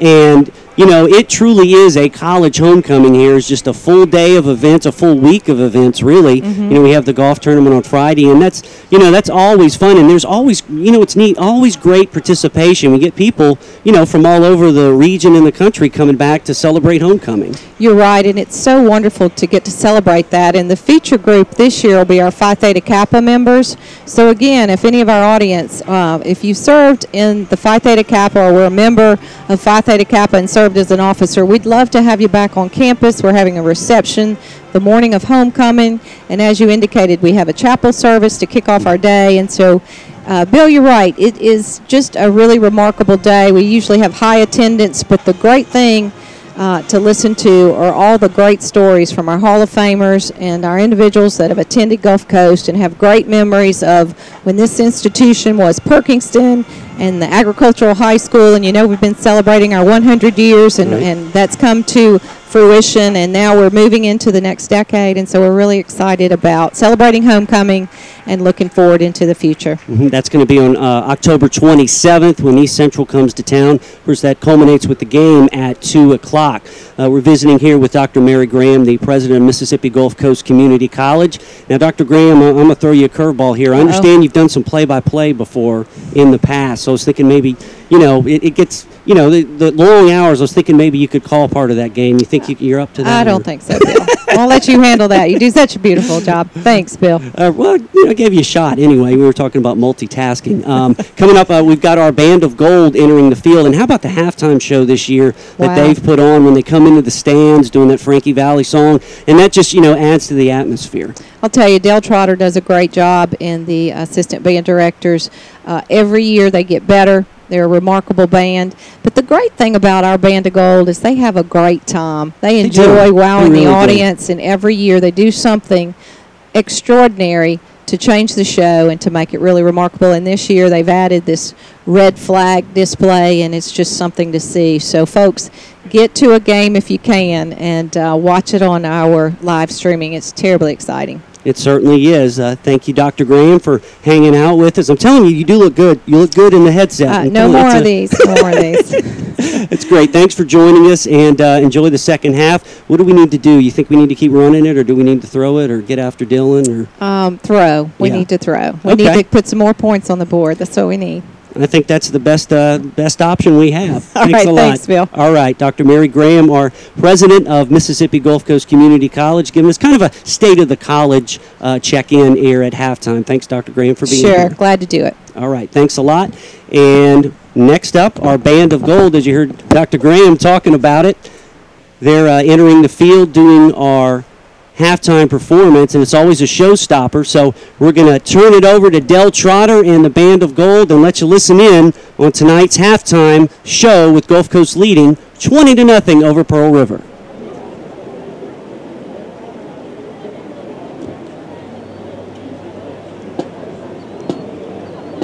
Ladies and gentlemen, Mississippi Gulf Coast Community College is proud to present the 2012 Band of Gold. The band is under the field direction of drum majors Megan Corley, Shelby Barbinger, and Ben St. Cyr. The percussion captains are Ramon Henderson and Roderick Howell. The color guard captains are Haley Chambliss, Emily Carroll, and Nikita Thomas. The perquette captains are Damaris Vasconez and Haley Brady. The 2012 Band of Gold program is entitled El Ritmo de la Noche.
The band will now feature the Band of Gold percussion section in a fiery production of La Danza Pasia.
Coordinator Stacy Four and captains Damaris Vasconez and Haley Brady, the band will feature the Perquettes dancing to the fiery Latin cooker and Fuego.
The band now closes with the Latin favorite, Malaga.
And once again, a show-stopping performance by the MGCC Band of Gold. You know, Jimmy, that's the first time I've seen that red thing. I didn't see it last week. They did it last week, and my jaw just dropped. That was really cool. I thought you probably put that together. That was something that you'd been working on, and it's a special deal. I did see it last week, but it was the neatest thing in the world to have that many band members and cover them all up with that big red blanket or whatever you want to call it. That was neat. It was. It really was cool, and the Band of Gold, another terrific performance. And speaking of a terrific performance, the Gulf Coast Bulldogs on the football field leading 20-0 over Pearl River. And I got some stats for you. Dylan Favre, 5 out of 8 with an interception. Clint Hatton, 6 of 12 with the touchdown.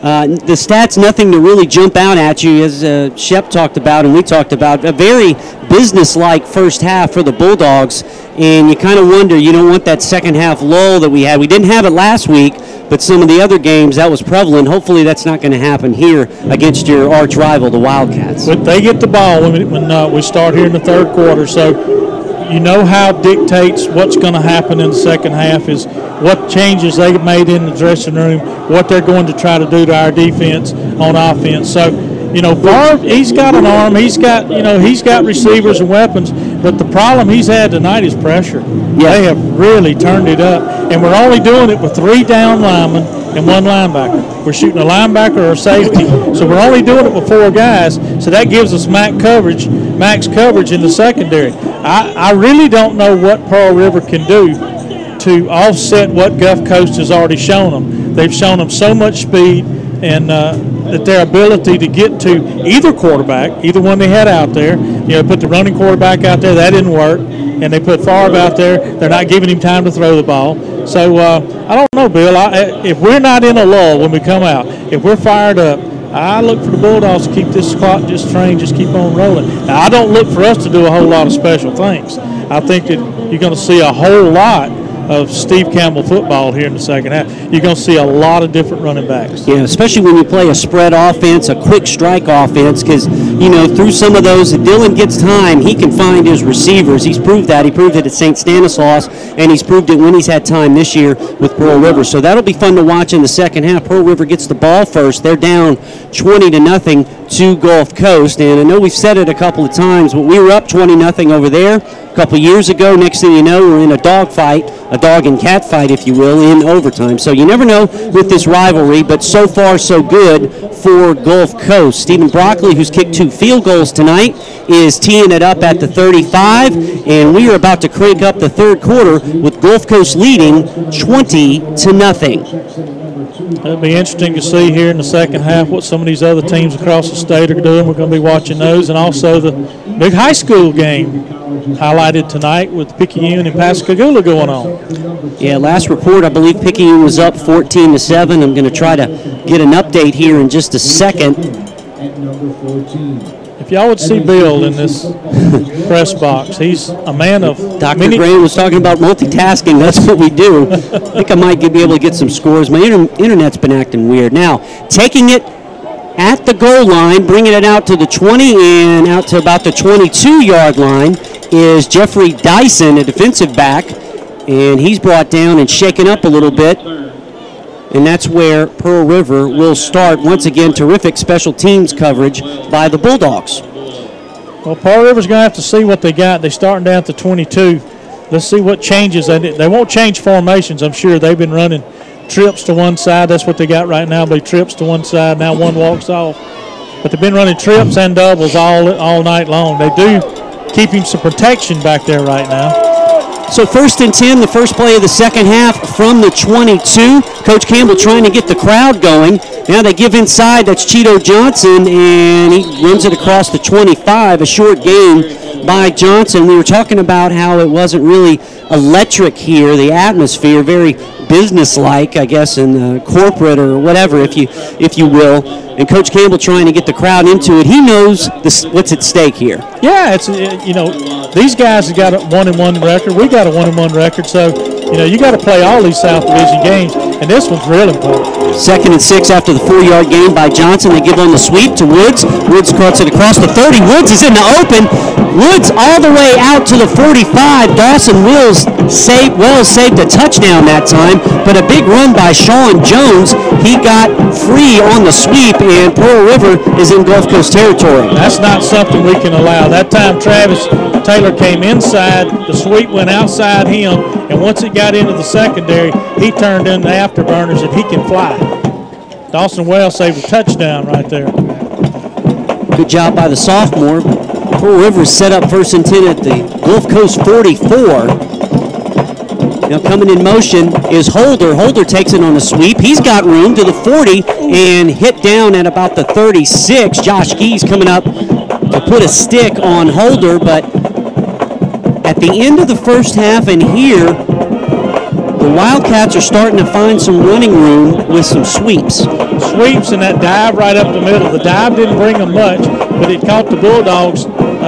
It's got them pinching in. The two defensive ends are pinching in to stop the inside run, and it's opening up the wide run. 2nd and 3 after a 7-yard gain by Darius Holder. Now it's Johnson on the sweep to the left. Got some room to the 30 and dragged down at about the 26 on the far side, and that's going to be another Wildcat first down. That's 3 sweeps, taking them all the way to from the 21 down to the Bulldog into the field. I know Gulf Coast don't use timeouts on defense. They use them, hold them for offense, but this defense, if you see what they came out with their new package on offense, they may have to be settled down a minute.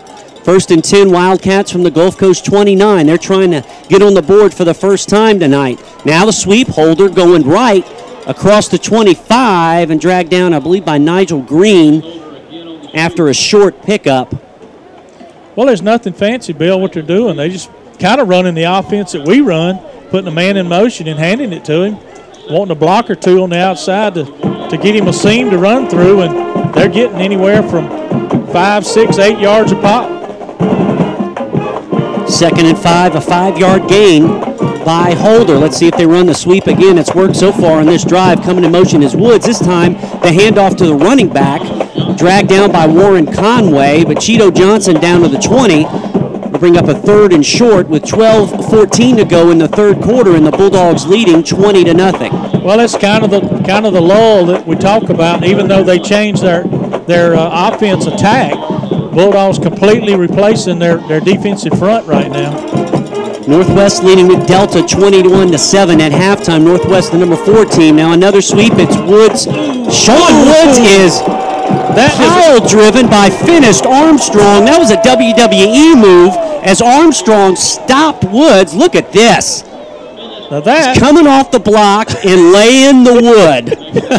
That's picture perfect right there. That's the way you tackle. Right. That's the way you stop a drive. Now it's 4th and 1, and the Wildcats will go for it after that ridiculous tackle by Finished Armstrong. 2 wideouts to the left, 2 to the right.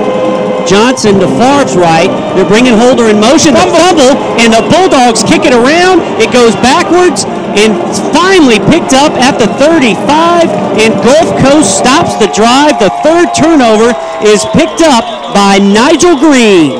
Let's go back and look at this on replay and see what they were trying to do. That was a Keystone Cops play. They was going to run a sweep again is all it was. Favre stuck the ball in his side instead of handing him the ball, and then this ball goes our way. It starts rolling down the field. I thought somebody was going to try to pick it up and run with it. That's what they were all trying to do. Whatever the case, the 3rd turnover tonight by the Wildcats, and Gulf Coast will take over 1st and 10 on their own 35, leading 20-0. Clint Hatton in. He's thrown a touchdown pass tonight. He's got Anton Thornton in the backfield with him. Gives up the middle. Thornton, big hole across the 40, cuts it outside to the 45, cuts back across midfield and run out of bounds at the Pearl River 46, and that's a Bulldog first down. You know, you're looking for an experienced running back with a lot of power, a lot of moves out there. Knows what to do with the football. He knows he got a sidestep here and there, but he is a north and south runner like colleges want. Look at this guy right here, buddy. He can carry the ball. He can. 1st and 10 at the Pearl River 46. Thornton up the middle again. stood up at about the 42-yard line, and that's where his forward progress will stop after a 4-yard gain. 10:36 to go. Gulf Coast leading 20-0 here on 103.1 FM, WOSM, and Bulldog Live. You know, that's just power running because the line is pushing Pearl River backwards, but he just hit a bunch of folks when he went in there, and that's just pure strength. At halftime, Colin and Itawamba tied at 14. Here it was 20-0 Bulldogs at halftime, and now time is called, and Gulf Coast is going to be penalized on a false start. One of our linemen went down, and I don't know if he lost his balance or what, but cost us 5, and that 5 yards we just lost. So the Bulldogs send in a play from the sideline. Lots of times they flash these plays in, but that one's carried in by a wideout. So it's 2nd and 10, 9:58 to go. The Bulldogs taking their time now on the sweep. It's Thornton. He tried to cut it inside, and he's dragged down right at the line of scrimmage. A good tackle that time from the Wildcats, Marcus Hosey. So it'll be 3rd and 10 coming up. Hosey stayed at home. He played off a block, stayed at home, and made the stop. I didn't think we would see, you know, coming into here, depending on where the ball was at on the field. Of course, it's in good location for us, but I didn't think we'd see a lot of fancy stuff out of our offense. We'll give you the Picayune Pascagoula score here in just a second. Meanwhile, 3rd and 10 on the slant. It's Tyrone Williams, the middle screen. He almost had some running room, but he's tripped up at the 41. And it'll be 4th down and about 5 coming up at halftime. Picayune leading Pascagoula 14-3. We told you Colin and Itawamba tied at 14. Number 4 Northwest leading Mississippi Delta 21-7 at halftime. Here it's 4th and 5 for the Bulldogs, and Zach Pinkerton will be on to punt again with 8:55 to go, and the Bulldogs leading 20-0. Well, with the 20-0 lead and that ball at the 41-yard line, he's going to try to get position here. I'm sure he's going to try to kick it for the corner. Pinkerton on his own 45. No pressure, gets the punt away, and end-over-end knuckleballer taken at the 15 and going nowhere that time for Pearl River is Marino Dagan. Good pursuit once again by the Bulldogs special teams. Had a punter down there, Pinkerton down there making the stop. He's one that'll stick his head in there, I can tell you that. Right here. Yep. There's your punter in the pile. And there you see the... How about the rat trap we got, huh? They got it out. We've had that for a while. We're bringing it out on special occasions like when we play Pearl River. And so far it's worked. 20-0 Gulf Coast, 8:30 to go, 3rd quarter. Dylan Favre remaining in at quarterback for the Wildcats. 2 wideouts to the left, 2 to the right. Cheeto Johnson, the running back. Now they fake the sweep. Favre's got time, going deep, and in coverage is Josh Keys, and Keys almost had a pick that time. Favre was looking for Tysheen Norris, but Josh Keys, the freshman, was step for step with him. It'll be 2nd down. Keys had perfect coverage. The only way that pass is going to be completed is if he underthrows it and comes back to it. He had perfect coverage and almost picked it off. That's the first time we've seen Pearl River go deep tonight. In the past, you'd see him go deep 5-10 times a game, but I think Favre's been under so much pressure he hadn't had time to even look for anybody deep. He's scared when he backs up there. He's been hit a lot. 2nd and 10 after the incompletion. Now they'll go back to the sweep this time. Running it is Devin Fosselman, and Fosselman takes it across the 20 down to about the 24-yard line. It'll be 3rd down coming up for the Wildcats. He was treated kind of rudely here on this lick. Good pursuit by the Bulldog defense. 3rd and 8 on the 2-yard gain by Fosselman. 20-0. Sorry about that, Jimmy. Definitely possession. I'm sorry, Bill. Definitely possession down here because I don't think they would try to fake anything if they don't make it down here. Now an empty backfield as Favre lines up in the shotgun. 5 wideouts. Takes the snap. Back to pass. 3-man rush. Now some pressure coming from the side, and Favre throws it out of bounds. He was trying to hit one of his receivers on the comeback route, but that'll be incomplete. It'll bring up 4th down. Akeem Pollard was the man closest to the throw. I don't know where he was throwing the ball, really. Pollard was like 10 yards down the field. I know he saw that pressure coming behind him. He could feel it coming. So once again, Brandon King on the punt. A nice job by the Bulldog defense. What we did see is we did shut the sweep down that time. We started sending more guys out, turning it in. Now King with some pressure gets it away. Josh Keys will take it at his 38 and makes a couple of people miss. He's got some room, and then he's finally, no, he's not dragged down. Keys is still going. How about this? Cutting it back across the field. He had one man to beat, or he was going to take it all the way. He was wrapped up back at midfield, spun his way out, and now the Bulldogs are in Pearl River territory. Great job by Josh Keys with the second effort. Now that's highlight right here. This is how it goes on the highlight film. See him take the catch. First of all, where he fielded it with the defender right on him, he broke one tackle. He's going to break another one right here. Yeah, great job. Stays on his feet, then cuts it back right, and Gulf Coast has it 1st and 10 from the 41 of Pearl River. They're leading 20-0. Hatton with 2 running backs in the backfield. They give to Snell. Snell gives it to DeAdrian Terry on the sweep, and Pearl River strings it out. And the Bulldogs are going to lose about 5 on that play. They've tried that 2 or 3 times tonight, but the speed of the Pearl River defense has been too much to overcome. I think pass is going to have to set that up. Lots of times run sets a pass up, but if you get a good pass, a couple of good passes working there, and they got to lay back and start in coverage, that's where you're going to start seeing that type play work. 2nd and 13. They lost 3 on that. Now Hatton, Cade Amaker at the super back, JoJo Snell running back, Marlon Pope and DeAdrian Terry wide right, DeQuil Williams wide left. Hatton takes the snap up the middle to JoJo Snell. Snell trying to pick his way through, and he may have picked up a yard, but it'll be 3rd down coming up, and a very late flag comes in. And I think they're going to get DeAdrian Terry for a hold, which had nothing to do with the play, but you'll see him fly in at the end and just threw the defender down. There was really no need for that. Let's see what the call is first. Now, I think it is on Terry in Gulf Coast. I believe that's a hold and a tackle. I do. Some other scores. Hines leading Southwest at halftime 17-7. As it's a personal foul face mask on DT, so that pushes the Bulldogs back into their own territory. Some more scores now. Northeast leading Kahoma 14-3 in the 3rd quarter. Colin and Itawamba tied 14 all at halftime. Northwest now leading Delta 21-7. Of course, here it's 20-0. East Central and Jones, they'll be playing Saturday, as will Holmes and East Mississippi. So they're your scores from JUCOweekly.org. It pushes it all the way back to the 40, so it'll be 2nd and 29 for Gulf Coast. 6:18 to go 3rd quarter. They lead 20-0. Now another flag, 2 flags. Is this a delay? No, 19 on the clock. It's got to be one of those.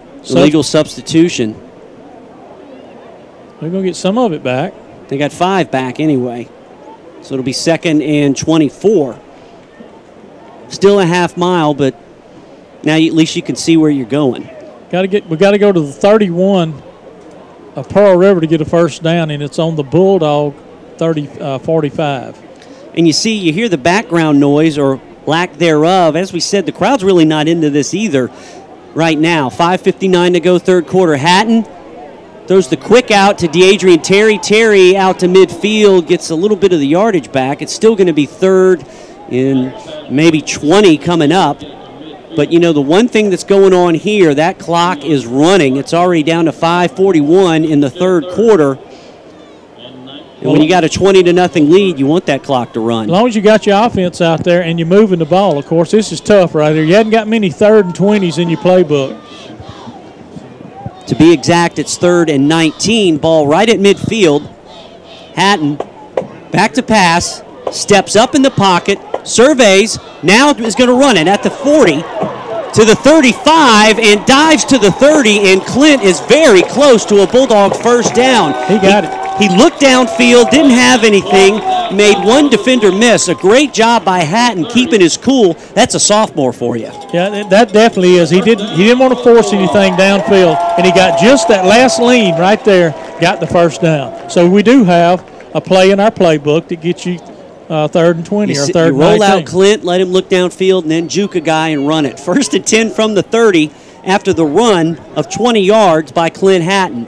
He takes a high snap, gives it to JoJo Snell.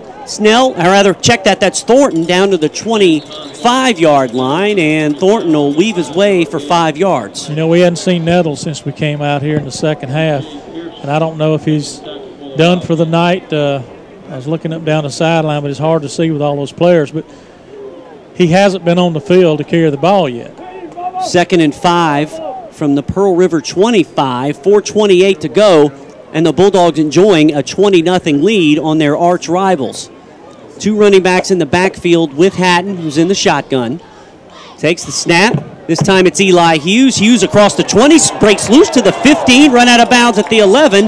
That's another Bulldog first down, and now the running game's starting to wake up. And that's what you want to do, wear them down with those linemen, but hit them with fresh backs, and they keep running those backs out there. You get tired of getting a fresh back every play that you got to hit him running wide open. Good job by breaking tackles for the Bulldogs here at the 10.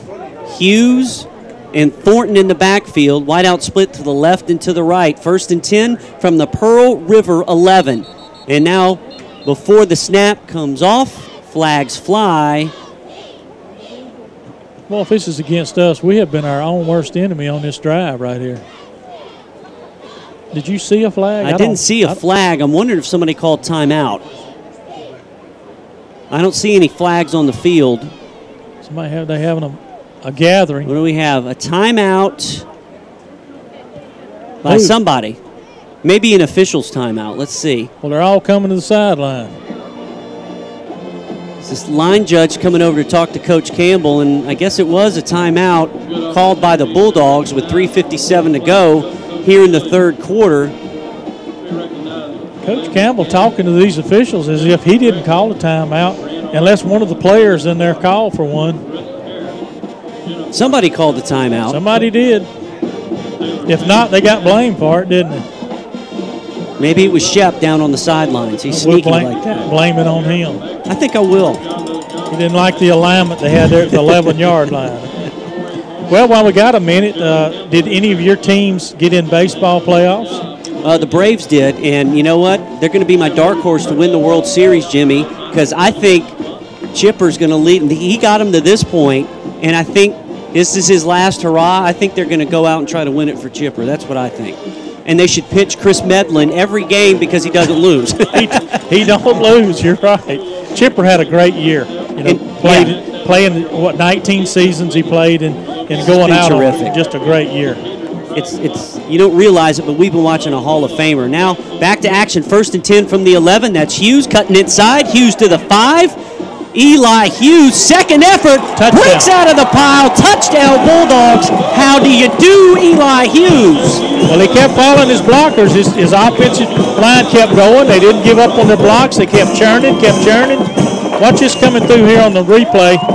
He got caught up in the traffic. I thought he was down, and watch him keeping his legs going, breaking a tackle. Got an assist. Beautiful. One of the linemen going to help walk him in. That's the prettiest 11-yard TD you'll see by Eli Hughes, the freshman from Elizabeth, New Jersey, as Stephen Broccoli's in for the extra point. It is up, and it is good. So with 3:47 to go in the 3rd quarter, a terrific touchdown run by Eli Hughes puts the Bulldogs up 27-0 on Pearl River. Comes with 3:47 left in the 3rd, so...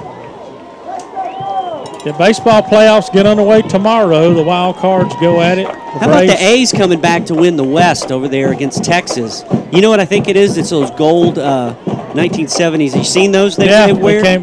Yeah, those are cool. That reminds me of the old days in the 70s when Dick Williams and Catfish Hunter, all those guys, right?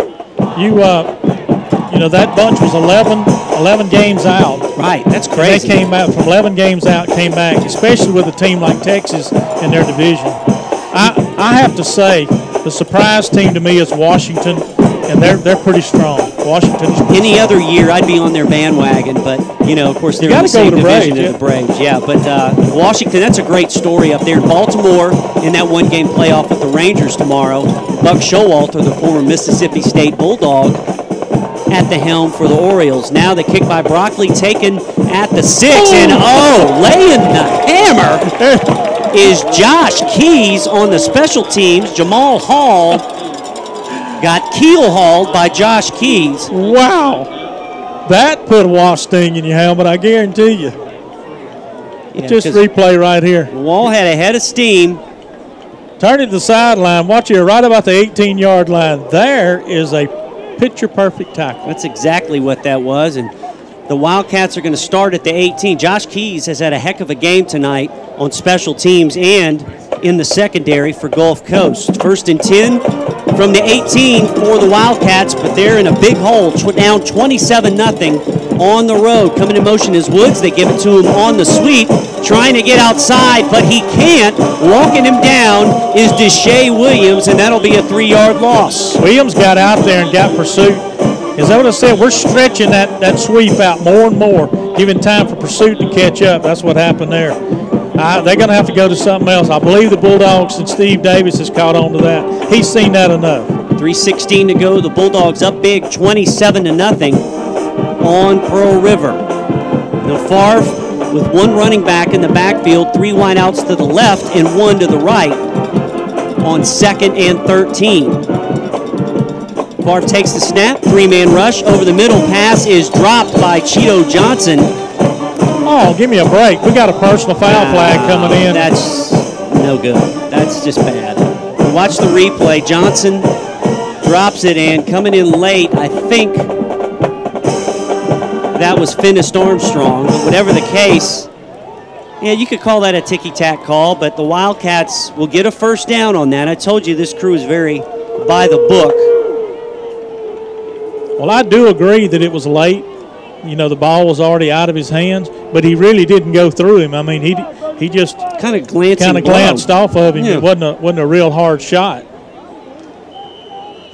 Well, that gives the Wildcats some new life. 1st and 10 from their own 30, but they're down 27-0, 2:57 to go, third quarter. Now, once again on the sweep, it's fumbled again, then picked up that time and going across the field. Look at this play. Taking it all the way across the 45 is Chris Perkins. He was dead to rights back there and just found some room, turned it into a schoolyard play, and picks up a first down. How do you like that? Well, Favre throws him a block, and he's got ball. Look at them long legs stretching out. Had a few holes he hit. Touchdown saving tackle right there at the last minute. All the way to the Gulf Coast 46-yard line was Chris Perkins, making something out of nothing. 3 wideouts to the left, 2 to the right. Once again on the sweep, this time it's Cheeto Johnson, and Johnson is strung out, still on his feet, but contained by the Bulldogs. David Howell in on that, Derek Moncrief, Nigel Green, and that'll bring up 2nd down. They just would not let him get out of that hole. It was like a white pocket collapsed around him. You like to see gang tackling. There was 4 Bulldogs right in the area where the impact was, and that's what you like to see. A lot of people going to the football. Johnson picked up 4. It'll be 2nd and 6. 2 minutes to go, third quarter. 2 wideouts to the left, 2 to the right. Dylan Favre alone in the backfield. Now here comes Johnson in motion. They fake the sweep. Favre looking deep, going over the middle's got a man down there, and it is incomplete. Good coverage by Nigel Green and Derek Moncrief. He was going for Darius Holder, but they had him blanketed on both sides. It'll be 3rd down. Doing double coverage, too, and the Bulldogs good job on the coverage. You know, Holder almost came back to get that. Well, he could see the ball was going to be underthrown, but when he tried to turn around and come to it, the defender was running right there beside him, so he didn't have any room to get in and make the catch. That is not pass interference, by the way. You know, it looked like good coverage that time by Moncrief and Nigel Green. 3rd and 6 now from the Gulf Coast 43. The Bulldogs all over Pearl River right now, 27-0. 3 wideouts to the left, 2 to the right. Favre, 3-man rush. Now he's scrambling, looking down the field, throwing it deep, and that pass is incomplete. They're going to call pass interference on Darius Jones. He face guarded the receiver, and you can't do that. And that's going to be another Pearl River first down. He didn't really have to do that. He could have just swatted it away. Watch Favre. He lays this one up to give his receiver time, and I think you're going to see a push. Yeah, Jones gets in the face right there. It is face guarding. Yeah, you called it right, Bill. Chris Riley was the receiver. That's going to take it all the way down to the Bulldog 28 on the pass interference call, the 7th penalty of the night for Gulf Coast, and that gives the Wildcats a first down. I'd like to commend our production staff and our cameramen and the great job they're doing with our streaming broadcast tonight. Pretty strong, as usual. First and 10 from the 28, 1:36 to go. Now they fake the sweep, give it inside to Cheeto Johnson. He is hog-tied, and the ball may have come loose, but I believe they blew it dead. Whatever the case, Travis Taylor was all over Johnson that time like he was eating a bag of Cheetos. He caught him right there from the backside. That's speed right there for a defensive end to run a running back down. Yeah, I think it came out when he hit the ground, so no fumble. Johnson did get 2 yards, so it's 2nd and 8 from the Gulf Coast 26. 1:08 to go. The Bulldogs trying to keep this shutout going. They lead 27-0. Favre in the empty backfield. 2 wideouts to the left, 3 to the right. Cheeto Johnson in motion. Dillon takes the snap, looking left, throwing it deep, and the pass is incomplete. He was looking for Chris Perkins. Over there on the coverage was Kenner Johnson. Nobody really had a chance to catch it. It'll be 3rd down. You know, if he slants, if he's running a slant, which he did run, and Favre threw the ball behind him, I don't know if that's a miscommunication on the wide receiver or Favre's fault, but he did have him open if he leads him. Threw the ball behind him. 3rd down. 3rd and 8, 46 seconds to go in the 3rd quarter. Gulf Coast up 27-0. Empty backfield again. 2 out right, 3 out left. Coming in motion is Johnson. Bulldogs showing blitz. And here they come. Favre over the middle, and the pass is incomplete. How about the hops on Josh Keys that time? Favre was looking for Chris Riley, but Keys was there. The pass was high, and Keys had a shot at this one. Now, we had pressure coming, too. The ball was too high for either one. He had coverage, man. He was in his hip pocket. But Favre saw that pressure coming from both sides. He unloaded that ball. Threw it off his back foot. So it's 4th and 8 with 40 seconds to go here in the 3rd quarter. They'll empty the backfield again. 2 wideouts to the left, 3 to the right on 4th and 8. Johnson coming in motion. Favre takes the snap. He looks left, is in trouble, steps up, the ball is knocked loose, picked up by the Bulldogs, and picking it up is Whitney Richardson, and that's the 4th turnover created by the Bulldogs tonight. Let's see who causes this fumble. He steps up in the pocket. That's Dawson Wells, knocks it away. There it's picked up. The Bulldogs advance it for 5 more. The Bulldogs got it 1st and 10 at the 39. Coach Campbell was talking about how well Whitney Richardson's been playing this year, and there he comes up big with the fumble recovery. Started by the sophomore, Dawson Wells. 4 turnovers tonight by the Wildcats, an interception by Favre, and 3 fumbles by Favre. 29 seconds to go, 3rd quarter, and the Bulldogs leading 27-0. They've got the ball on the Pearl River 39-yard line, 1st and 10. Clint Hatton gives up the middle. That's Anton Thornton. Thornton across midfield, big hole, and down into Pearl River territory. 1st down, Bulldogs. That's Steve Campbell football. That's Steve Campbell football. Credit the offensive line. Look at the hole. He even got a block in the secondary. He took a lick, has a helmet-to-helmet lick, but it was a legal one. But he advances the ball across midfield down to the 43-yard line of Pearl River. That must be the end of the 3rd quarter. As the clock is winding down here in the 3rd quarter, we played 3, and it's been all Bulldogs on the whiteout game.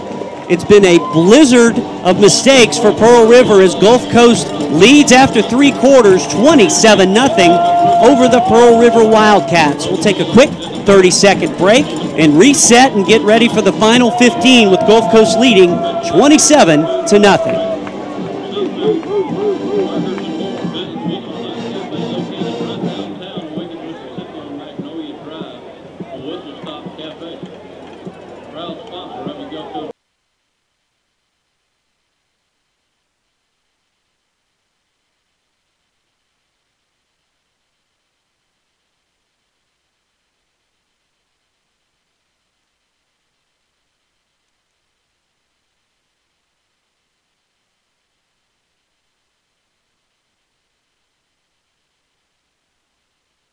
Getting ready for the fourth quarter, Gulf Coast leading 27-0. And after 3 quarters, Jimmy, the score may not be as high as it usually is, but this has been as close to a complete game by Gulf Coast so far this year. That one lull where they allowed the drive to go down and got the ball on the turnover.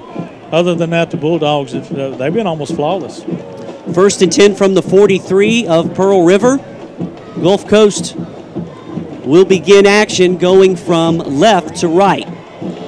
Now Hatton on the wide receiver screen. DeAdrian Terry was open for a second. DeQuil Williams couldn't get the block on the corner, and DT is brought down. It'll be 2nd down coming up. He had the edge if DeQuil could get that block, but he didn't, and it'll be 2nd and 10. Well, that's a good defensive play, to play off that block like that. He didn't complete his block. If he gets the sideline, he's got a lot of running room. Hatton in the backfield, Cade Amaker, the super back. Pearl River showing blitz. Look at the people they got in the box now. Yep, Anton Thornton, the running back. Coach Campbell and Coach Huff changed the play on 2nd and 10. They bring the blitz. Up the middle is Anton Thornton. He gets past the first wave, across the 35 and down to the 33. A nice job of reading the blitz and taking the draw play by Thornton. It'll be 3rd and short coming up. Boy, went right where that blitzing linebacker came from, hit the hole, went right beside him. Right by him. Check that. That's a 1st down, the 15th 1st down by Gulf Coast as the ball is spotted at the 33. With a quarter to go, you roll up 15 1st downs in 3 quarters. Your offense is clicking. Picayune leading 21-3 over Pascagoula. In JUCO ball, Northwest 34-7 over Delta. Here, 1st and 10 from the 33 for the Bulldogs. They give up the middle to Thornton. This time he is stacked up, and Jamon Brown just fought off a block and gobbled up Thornton. It'll be 2nd and 10, no gain. Brown. Looked like Brown knew that play was coming. Of course, they had a run blitz coming. They had 5 guys coming in toward the football. They pretty much know, right? Yeah, Thornton comes out limping, didn't he? Yeah, he did. A little shaken up that time. Looks like he's okay. Maybe just needs a break. Coming in to run it is JoJo Snell. He lost a yard that time. So it'll be 2nd and 11. 13-13 to go. Gulf Coast leading by 27. Now on play action, Hatton going deep, looking for DeQuil Williams. It's a jump ball, and it's incomplete. He had position on the corner, but that one was just a little bit too high, and it was a good job by Pearl River that time. Looks like on the coverage was Carlton, and he knocks it away. It'll be 2nd or 3rd and 11 coming up. So DeQuil is human. It was. It was a yard too high. He went up, just knocked it down, but it's a little closer. It would have been a touchdown. 3rd and 11, quickly to the line. Looks like a free play. They go deep. And that pass is incomplete. A flag over on the sidelines and a flag at the line of scrimmage. So let's see how Rick Mitchell and his officiating crew work this out. There was contact on this wide receiver, knocked him out of bounds. I saw that. And I know they were off sides in the neutral zone, but I don't know what the other is. Whatever the case, it would seem that this is going to go the way of the Bulldogs. We'll see what the call is. Well, I tell you, they 1, 2, 3 flags on the play. It was offsides on the Wildcats. That's declined. Holding on the Wildcats, and that will be accepted, and I believe that's going to be an automatic 1st down for the Bulldogs. Yep. I hadn't heard his mic yet, have you? No. We've got to get these JUCO officials' mics fixed because the that one at Jones worked. Of course, we didn't want to hear all those. No, we didn't want to hear that mess. Got the real officials back. You know, everybody's supposed to be back. That's what I thought. So we want to have all the real equipment here. So. If you want, when we go a week from Saturday to Southwest, if the mic's not working, we're going to get them to mime it the whole game. It's like Marcel Marceau. 1st and 10 from the 26 after the penalty. Up the middle, JoJo Snell, and he is stacked up, but second effort gets it right back to the line of scrimmage. And it'll be second down. 12:47 to go. And Gulf Coast leading 27-0. He did pick up a yard, did JoJo, so it'll be 2nd and 9. Thornton back in the game.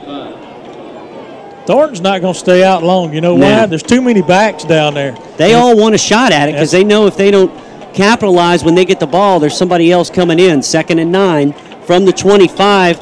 Pearl River showing blitz. The Bulldogs make an adjustment at the line of scrimmage.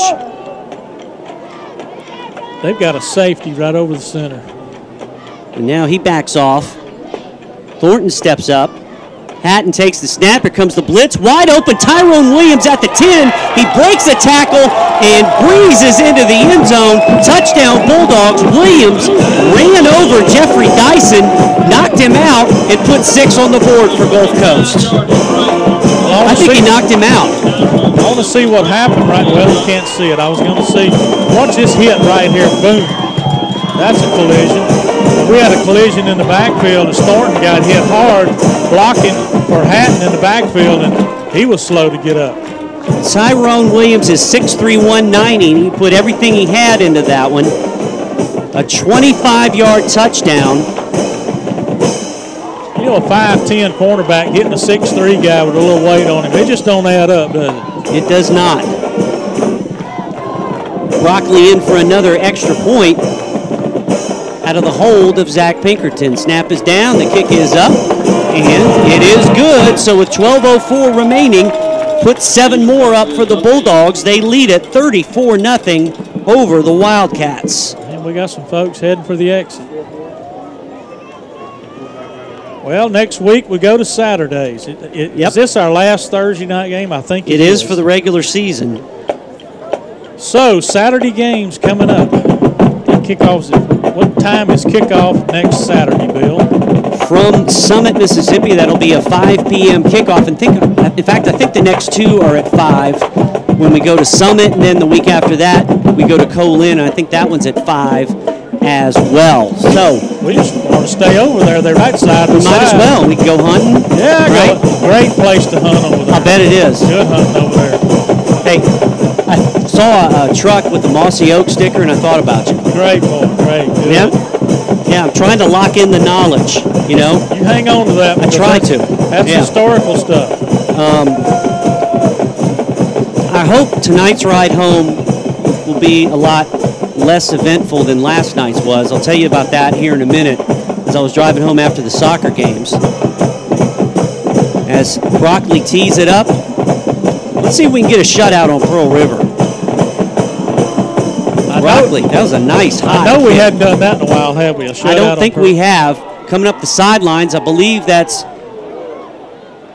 Jarrell Thurman, and Thurman kept going and takes out to about the 32. There's that extracurricular. And we're always going to have that when these two get together. Hopefully no flags are thrown, and I don't think they are. And who's in the middle of the special teams? Trey Wofford. He's going to be he's going to be in the middle of it every time. And this happened right over by the Pearl River bench. And when that happens, you just got to walk away. That's right. Turn and walk away. What happened to you on your drive? I've been commuting up to Perk for 7 years now. And for the first time, I had a blowout. Really? Yeah, right there by the Saucier Creek Bridge there on 67. And I thought the axle was coming off because it started, the vibrating started, and I slowed. I did, because I went back and looked at what you do when you have a blowout, because I've never had one. I've had flat tires, but never a blowout. So I was, okay, what do I do? I slowed down. I didn't hit the brakes, and I got it to the Chevron station, and I'll pick it up here in a minute. Favre fakes the handoff and keeps it up the middle, breaks a couple of tackles, and takes it out to the 40. So nice run by Dillon. So I got it to the Chevron station, and there was a trail of black powder behind my car. I didn't know when they blow out, there's this, it's like the gunpowder you light when you're going to blow up TNT on a cartoon. 2nd and 4 after the 6-yard gain by Dillon. Quick pass out left, and take it down at the 45 is wideout Tyshawn Norris. But anyway, we got it fixed, and hats off to the Good Samaritan, because I had a small lug wrench, and you can't get leverage on it. But this guy came up and had the cross one where you can get that leverage. Had the redneck size. Yeah, it was nice. It was nice. That was a first down for Pearl River on the pass. Now Favre throws a swing pass to Woods. Woods to the 50. He's got some room in the Gulf Coast territory and down to the 42. So back-to-back first downs for the Wildcats. So anyway, but I was thinking about it, and 7 years, I've only had one blowout. That's pretty good. And I don't want it all to come in waves now, but you got to figure that's pretty good. You've only hit one deer and one blowout in that's 7 right. years. That's not bad That's at a lot all. of miles. There's a lot of miles we travel. That's right. 10:38 to go. Gulf Coast leading 34-zip. Favre, quick out to Holder. Holder across the 40 and down to the 30-yard line before he's run out of bounds as Pearl River trying to get something going. 10:25 to go. They're down by 34. They're trying to get some points on the board. They don't like that goose egg up there. Now, that hit was pretty good that time, but I think we've been a little lackadaisical on our defense right now on this drive. We're not showing aggression like we have been throughout the ball game. Perhaps let their guard a little bit. 1st and 10 for Pearl River from the Gulf Coast 29. Favre takes the snap. Now he keeps it to the 25 and slides down at the 24. Derek Moncrief was coming in to make sure he would go no further, so 2nd down coming up. He's had enough of that and seen his uncle do that many times, so yeah, he did the smart thing and got down. Picked up 6 yards, 2nd and 4. Cahoma's leading Northeast 17-14 in the 4th quarter. Somebody break up the Tigers. 2nd and 4, Favre back. Now he rolls out, going deep. He's got a man down there, and that pass is incomplete. Josh Keys went up with Chris Perkins. It was like they were going up for a rebound, and Josh makes another terrific play from his corner position to knock it away. Yeah, he rolled to his far side, his right side, lobs it up. Look at that. And Perkins almost came down on the rebound. Yeah, he did. He almost caught it on the Looks like a Hail Mary play. 3rd and 4 coming up. 9:25 to go in the game. Gulf Coast up by 34, trying to preserve a shutout on their arch rivals from Poplarville. Cheeto Johnson in the backfield with Dylan Favre. 2 wideouts to the left, 2 to the right. Favre looks to the right. Now on the screen, he's got Norris. And Norris, I believe, is pretty close to a first down before he's run out of bounds. And that will move the chains for the Wildcats. That play's worked well for them throughout the whole game. It's they ran it well in the 1st quarter. Then we stopped it, and they hadn't been back to it until now, midway through the 4th quarter. It is a first down. From the 18 of Gulf Coast, Bulldogs trying to keep the shutout going against Pearl River.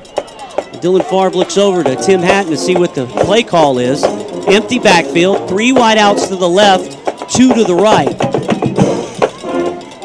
Favre takes the snap, looks right, fires a pass, and it is incomplete. He overshot Cheeto Johnson. He had coverage in front of him and behind him on that one. He's lucky Bill, watch that one didn't get picked. You'll see, watch what Travis Taylor does to Favre on that one. He just absolutely buried him right when he threw the ball. And that's what's caused him to be off tonight, the pressure.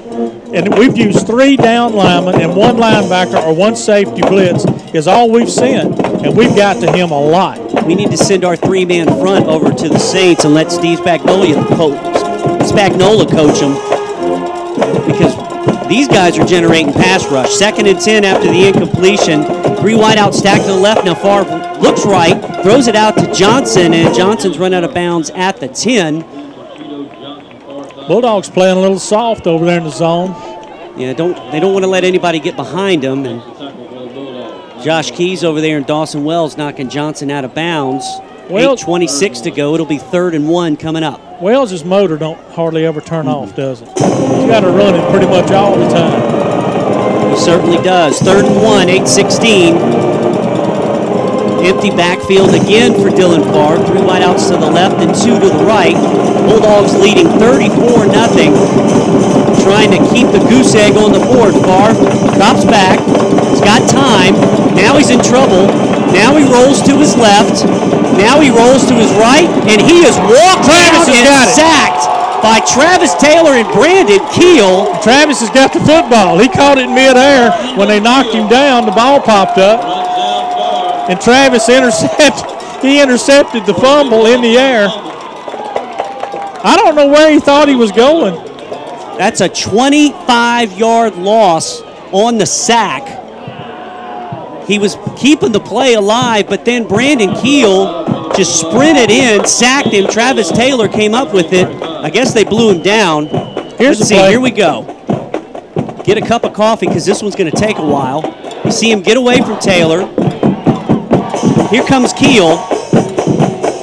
He had the angle, and he threw it right to Taylor. That's an interception. Yeah, he tried to throw it underhand like his uncle used to do that underhand pitch. Threw it right to Travis. And they did give it to the Bulldogs. So it's the 5th turnover by the Wildcats. So they did give it to him, but they wouldn't let him advance it. Now Quentin Wheeler in at quarterback. Wheeler on the keeper picks up about 3 or 4. So Clint Hatton's night is done after throwing a couple of touchdown passes. What do you call that, an interception or a fumble? What do you call that? I guess you'd have to call it an interception, wouldn't you? I mean, he underhanded tried to throw it. I don't know. I'd call it a gift because he just gave it to him. He did. Here you go, Travis. 2nd and 8 after the 2-yard gain. Quentin Wheeler in. Played well last week against Northeast in the second half. Now he gets some time in the mop-up role. Eli Hughes up the middle. Hughes a big hole across midfield. Hughes cuts it outside, down to the 40, run out of bounds at the 36, and another Bulldog first down as they're beginning to pour it on here with 7 minutes to go. Well, Pearl River's tired. The Bulldogs' fresh backs have just run them down. The offensive line has wore them down. Should have been a face mask call. Had him by the face mask. And just a complete implosion here by the Wildcats and Dylan Favre. I don't know. He might not want any more. He may have had enough. You reckon? 5 turnovers.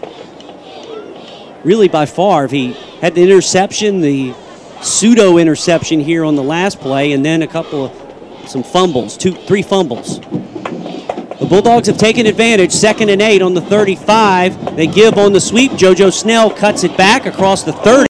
JoJo hammered. He was stood up over there, and coming in with a big hit that time was Bo Thomason. Watch Thomason hit, but he gets kind of trapped in here. He'll get hit high and low. Right. Look at his hit. He got driven right into him. Actually, the man on the hit was Jeffrey Cameron. That's one you may, if I'm carrying the ball, you might have to come get me after that one. That was pretty tough. JoJo comes over and takes a breather. 2nd and 2 for the Bulldogs. 5:50 to go. They lead at 34-0. Quentin Wheeler in at quarterback. He's got Dietrich Goff in now. And also Antoine Wells. Wells across the 25 and keeps his feet going inside the 20 down to the 18. And that's a Bulldog first down. Remember Wells last week had that highlight reel touchdown. That time does it again. These guys are hungry to carry the rock. They are. And that, this kid was a great running back over at East Central. And then he comes out here and he gets an opportunity. That just shows you, Coach put me in. I want to play. I want to play. All Gulf Coast tonight in the whiteout game. Leading 34-0 over Pearl River. 1st and 10 from the Wildcat 19. Now Goff coming in motion. Over to the right, 2 wideouts to the left. What a formation. This would almost have to be a quarterback keeper here. They're just letting the play clock run down to 5. Now Goff comes in motion again. They fake the sweep. Wheeler up the middle inside the 20. The pile goes forward, then backward, and he's marked down at the 16-yard line. So 2nd down coming up. And it was a quarterback keeper. I didn't know anything else they could do but throw it or him run it. And you called that one perfect. He had them spread out too far. I think Goff should have been in a little tighter.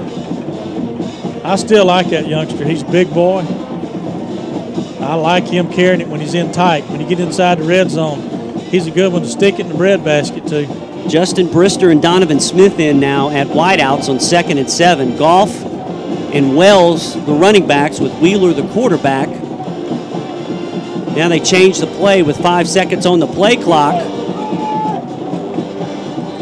And the Bulldogs finally call timeout with 2 seconds on the play clock as the second stringer is having a little bit of a communication breakdown there, but no problem. 3:58 to go, 34-0 Gulf Coast. And they'll go to 5-1 on the year and 2-1 in the conference. And take a little bit of a break, not much, and get ready for Southwest. It's always tough over there for some reason when we play the Bears. You know what famous person played at Southwest? Britney Spears' ex-husband? No, I mean maybe so, but that was not the question. You told me this a couple years ago. I know. Come on, Bill. Come on, Bill. Okay. This is what happened when you have kids. I can't remember my own name anymore. And I mean, this guy made it famous. He played at Southwest, and he went and played at Mississippi State. Just a super, super nice guy from a little town in Liberty, Mississippi over there. It's not far from Southwest. This is killing me. I can't remember. You told me. How about Jerry Clower? Clower, right. He was he made Southwest what it is. Jerry Clower was the man. See, that should have been implanted somewhere in my cerebral cortex. You should remember that. We talked about that before, yeah. Yep. 2nd and 7 after the timeout.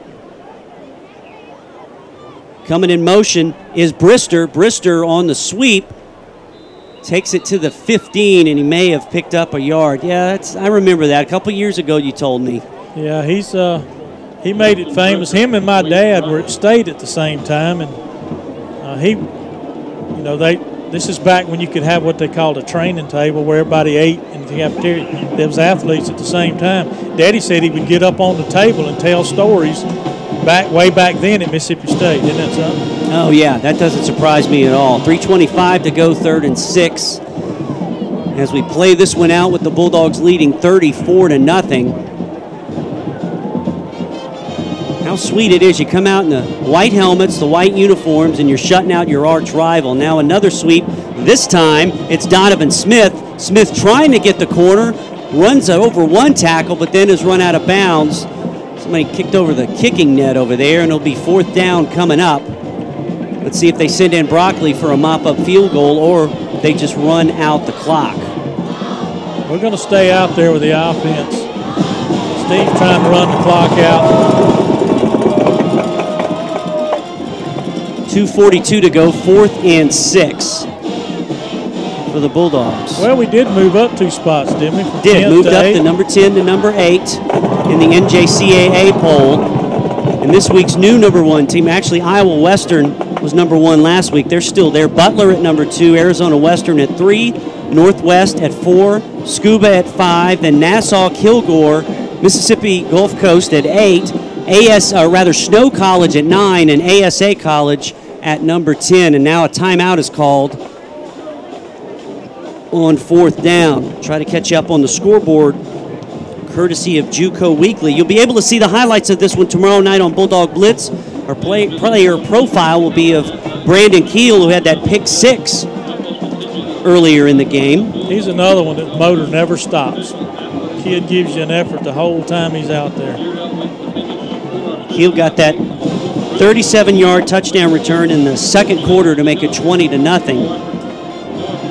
Hines, no problem with our next opponent, Southwest, 31-14. Kahoma leading it with 5:25 to go over Northeast, 17-14. Remember, Kahoma beat Pearl River earlier this year. Colin ahead with 12:53 to go, 17-14 over Itawamba. Of course, that's a non-division game. 2 good ball clubs, though. Itawamba. Yeah, Itawamba had a slip up last week, but they've played well this year. 4th and 6 now with Wheeler. They fake the sweep. Wheeler throws it up, looking for Marlon Pope, and it's incomplete. Now the flag. And a late flag comes in. That's going to be interference. Well, a very late flag. I thought they were going to let it go because it's late in the game, but they didn't. Well, look, he's all over him right there. It is interference. You got to call that. I think the back guy thought the line judge was going to throw the flag because it happened right in front of him. He didn't, but it was definitely pass interference. Northwest now rolling over Delta 34-13. That's a team you got to watch. They're undefeated up in the north and number 4 in the country. As we told you, East Central plays Saturday at Jones, and Holmes takes on East Mississippi in Scuba, and that's another penalty. With 2:04 to go, and the Bulldogs comfortably in front 34-0, and they'll probably go into the kneel down here. Coach Campbell is not the type to run up the score. Even though it's your arch rival and that's tempting, I think he's just going to run the clock out and preserve the victory. As we said, Gulf Coast is going to go to 4-1 on the year. Pearl River drops to 2-4 and 1-2. All in all, pretty businesslike and a pretty terrific performance by the Bulldogs tonight. Back-to-back good ball games after the loss to Jones. It certainly is. We'll go down to the field now and catch up with Shep. Second half, as businesslike as the first. Yeah, it's been a blowout. I'm down here talking to Ocean Springs head baseball coach Jesse Canode and his wife Michelle Seacole, the dean of students. Is she still the dean of students? Yeah. She runs this joint, right? Yeah. So I'm trying to get you a raise, Bill. I'm trying to get you a raise. Well, Jesse's not helping that. I'm going to tell you right now. Yeah. Well, no, Canode is not helping that cause at all. No, he's not. He's only looking out for one man, Jesse Canode. Yeah, exactly. Just, really a weird game down here, Bill. I know, we talked about this a little bit. Isn't it crazy how quiet it's been for a Pearl River game? And I was talking to DeAdrian Terry about this a little while ago, that he says, boy, I just want to make a big play. I want to get a big catch, all right? We've scored 95 points in the last 2 weeks. Yeah. And I don't think we've had an offensive play longer than about 25 yards. Yeah, the longest touchdown tonight, I think, was 25 on offense. Yeah, so, I mean, the offensive line has just done a fantastic job the last couple of weeks. Obviously, the defense, they've given up 7 points in 2 games. Yeah, that's it. But it's still got a very weird feel to it. So it does. I'm gonna talk to Coach Campbell about that and see what he has to say. I mean, look, I know he's gonna be ecstatic. Anytime you can beat your rivals 34-0. Oh yeah. You take that every day of the week. Yep, that's right, and that's what they did. A business-like performance. They got Favre to turn it over 5 times tonight. Yeah, and they capitalized. And you got to wonder what's going on with Pearl River now. They dropped to 2-4, and they've got more questions and answers on their side of the ball. But and now we're back in control of the South. That's right. That's right. They control their own destiny. Coach Campbell told his players that after the Jones game, and now they go on the road to take on Southwest and Colin, and they do what they do, and they're back in control. That's right. Right. So, Coach Campbell's over on the other side. I'm going to try to hop across here. As you hear the band of gold in the backfield, Shep will catch up with Good game, guys. Gulf Coast head coach Steve Campbell, and I believe he's caught up as you hear Coach congratulating the players from Pearl River. Coach, yes, sir. Here we go. He wants to say, he wants to talk to one more person, Bill. So before I believe he wants to talk to the team first, Bill. There's okay. Tell you what, maybe put the mic in and see how that goes. We haven't done. I don't think we've done that this year, so we can get a little Coach Campbell pep talk. While we got a chance, go ahead. Here we go, Coach. 34-0. You got to be pleased. Anytime you can beat your rival, 34-0, you got to be happy, right? You do. Real pleased with the victory. Real pleased with the way the guys played. Guys played extremely hard.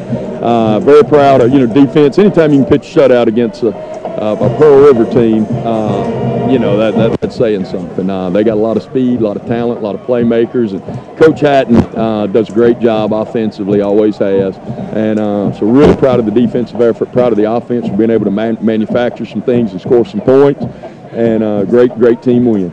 Defensively, in this league, with all the athletes, to pitch a shutout. Yeah.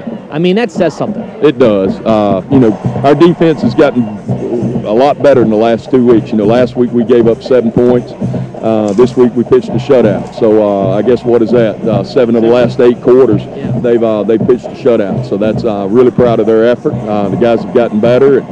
We're not the biggest defense that we don't have Terrence Cody's or those kind of 370 pounders, but we got a lot of guys that are playing really hard right now. Speaking of the last 2 weeks, offensively, I think we put up 95 points, I think, in the last 2 weeks. But I don't think we've had to play longer than about 20 or 25 yards. Talk about how the offensive line is just dominating right now. Really proud of the way the offensive line. I've got an older center and 2 older guards in there, and then 2 very talented freshmen at tackles that have been playing really well, and those guys are getting better and playing good up front. So I'm really pleased with the play of the offensive line. We've got a lot of weapons. We got the backs are, all the backs are running extremely hard. And Doc Hill and Tyrone and DT, all those guys on the outside are doing a great job making plays in the passing game. Didn't have a lot of explosives today, which they don't give up. That's a credit to Coach Nowell and Tim and his staff. Defensively, they always do a great job, make you take the long haul. We got the 7 on the turnover, which really helped. And they held us to 2 field goals down in the red zone.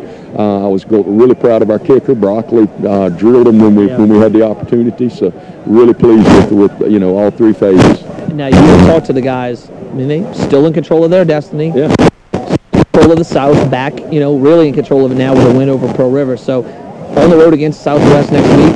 It's just another step in the process, right? Another step in the most important game of the year because it's the next game. Southwest, always dangerous, and especially over there down in that hole.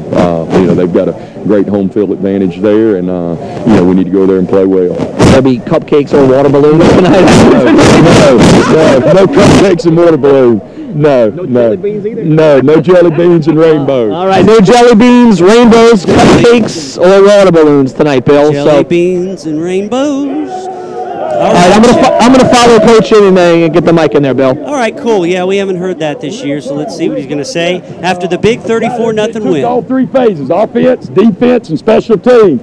Everybody contributed. Guys, defense, you pitched a shutout. Great job. I'm telling you what. Hey, defense, that's 7 of the last 8 quarters that you shut somebody out. Great job. We need to keep that going. Keep building on that. Great effort. Guys played really hard. Offensively, great job, men. I knew them guys were good on defense. Y'all did a great job of moving the football, putting it in the end zone when we had opportunities. Steven, Tucker, Zach, great job on the extra. Whenever we kicked the field goal, y'all nailed it. We got down in the red zone, couldn't punch it in. Our special teams came through, and great job punting Zach. Kickoff coverage unit. I'm telling you, y'all made them take the long haul all day long. Great job, and y'all had some big hits, kickoff coverage. Got a total team victory. You just beat a team. That's a good football team with a lot of pride, a lot of tradition. You beat them 34-0. Great job. As you can hear, Bill, I mean, he praises all 3 units: offense, defense, special teams. Calling it a total team victory. That's exactly what it was. It was, and that's the first time we've really had a total team victory this year. Of course, we've had some blowouts, but then, that's the first time all 3 phases have been pretty close to being, optimum performance. And that he mentioned, and you heard him talk about forcing Pearl River into the long field, because of the coverage. That's one of those things that kind of, maybe flies under the radar a lot. Hidden yards, yeah. Yeah, those are those hidden yards. I mean, one time there was a kick went out of bounds, so, they might have started at the 35, but that may have been their best starting field position of the night. If not, it was pretty close to it. So, I mean, with a defense like this, a fast defense, Pearl River, I don't know if you guys discussed this during the game or not, but really played it close to the yeah, vest they there. did. I mean, they only went deep a couple of times. That was really strange. Yeah, and they ran a lot of, what they call those jet sweeps, the wide receiver takes the handoff and goes around, tries to get around the end. They started the first drive of the third quarter. I think they ran the play 5 times in a row, left, right, left, so just an odd game. We mentioned Dylan Favre struggles holding onto the ball. He turns the ball over a couple of times. He lost it a couple of other times. So, but again, 34-0 over your biggest rival, a team that's loaded with athletes. You're going to take that every day. And now you go to Southwest and you get the next one. That's all you can do. You're starting to sound like Coach Campbell now. You realize that, huh? You're starting to sound like Coach Campbell. You realize that. I've spent an inordinate amount of my life around coaches, and so it just seeps into your brain, and it's there. It does.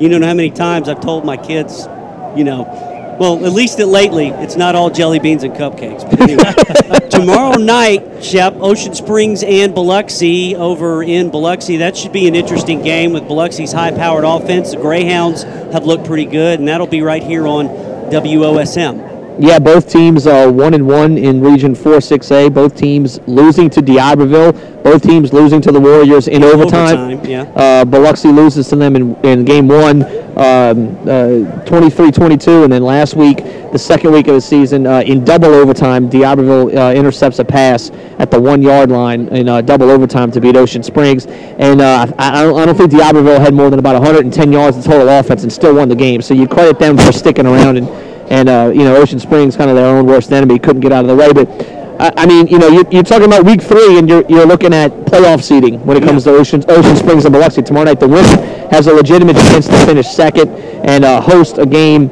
in round 1, and that is so critical when you get, you're talking about the high school playoffs. So should be a big one. We'll be on the air at 6:45. Kickoff is at 7 o'clock. All right. Thanks a lot, Shep, as always. Great job on the sideline for us. Crank it up tomorrow night. Absolutely. Thanks, buddy. All right, Shep on the sidelines, 34-0. And, Jimmy, you can't add... Oops. Boy, this microphone's really... That's our only problem tonight, is the microphone acting weird or wireless. We'll get the tech crew on that. But, Jimmy, we were talking about the game tonight. Businesslike, you shut them out. And that was a complete game. It really was. As we're looking at, I believe this is the pick 6 by Brandon Keel, which made it 20-0 as the ball was tipped and Brandon taking it to the house. All 3 phases. I think we're getting better and better putting quarters together. We only had one lull in the third quarter, one possession they had where they had this sweep going on when they came out and after halftime, and the sweep was working for them.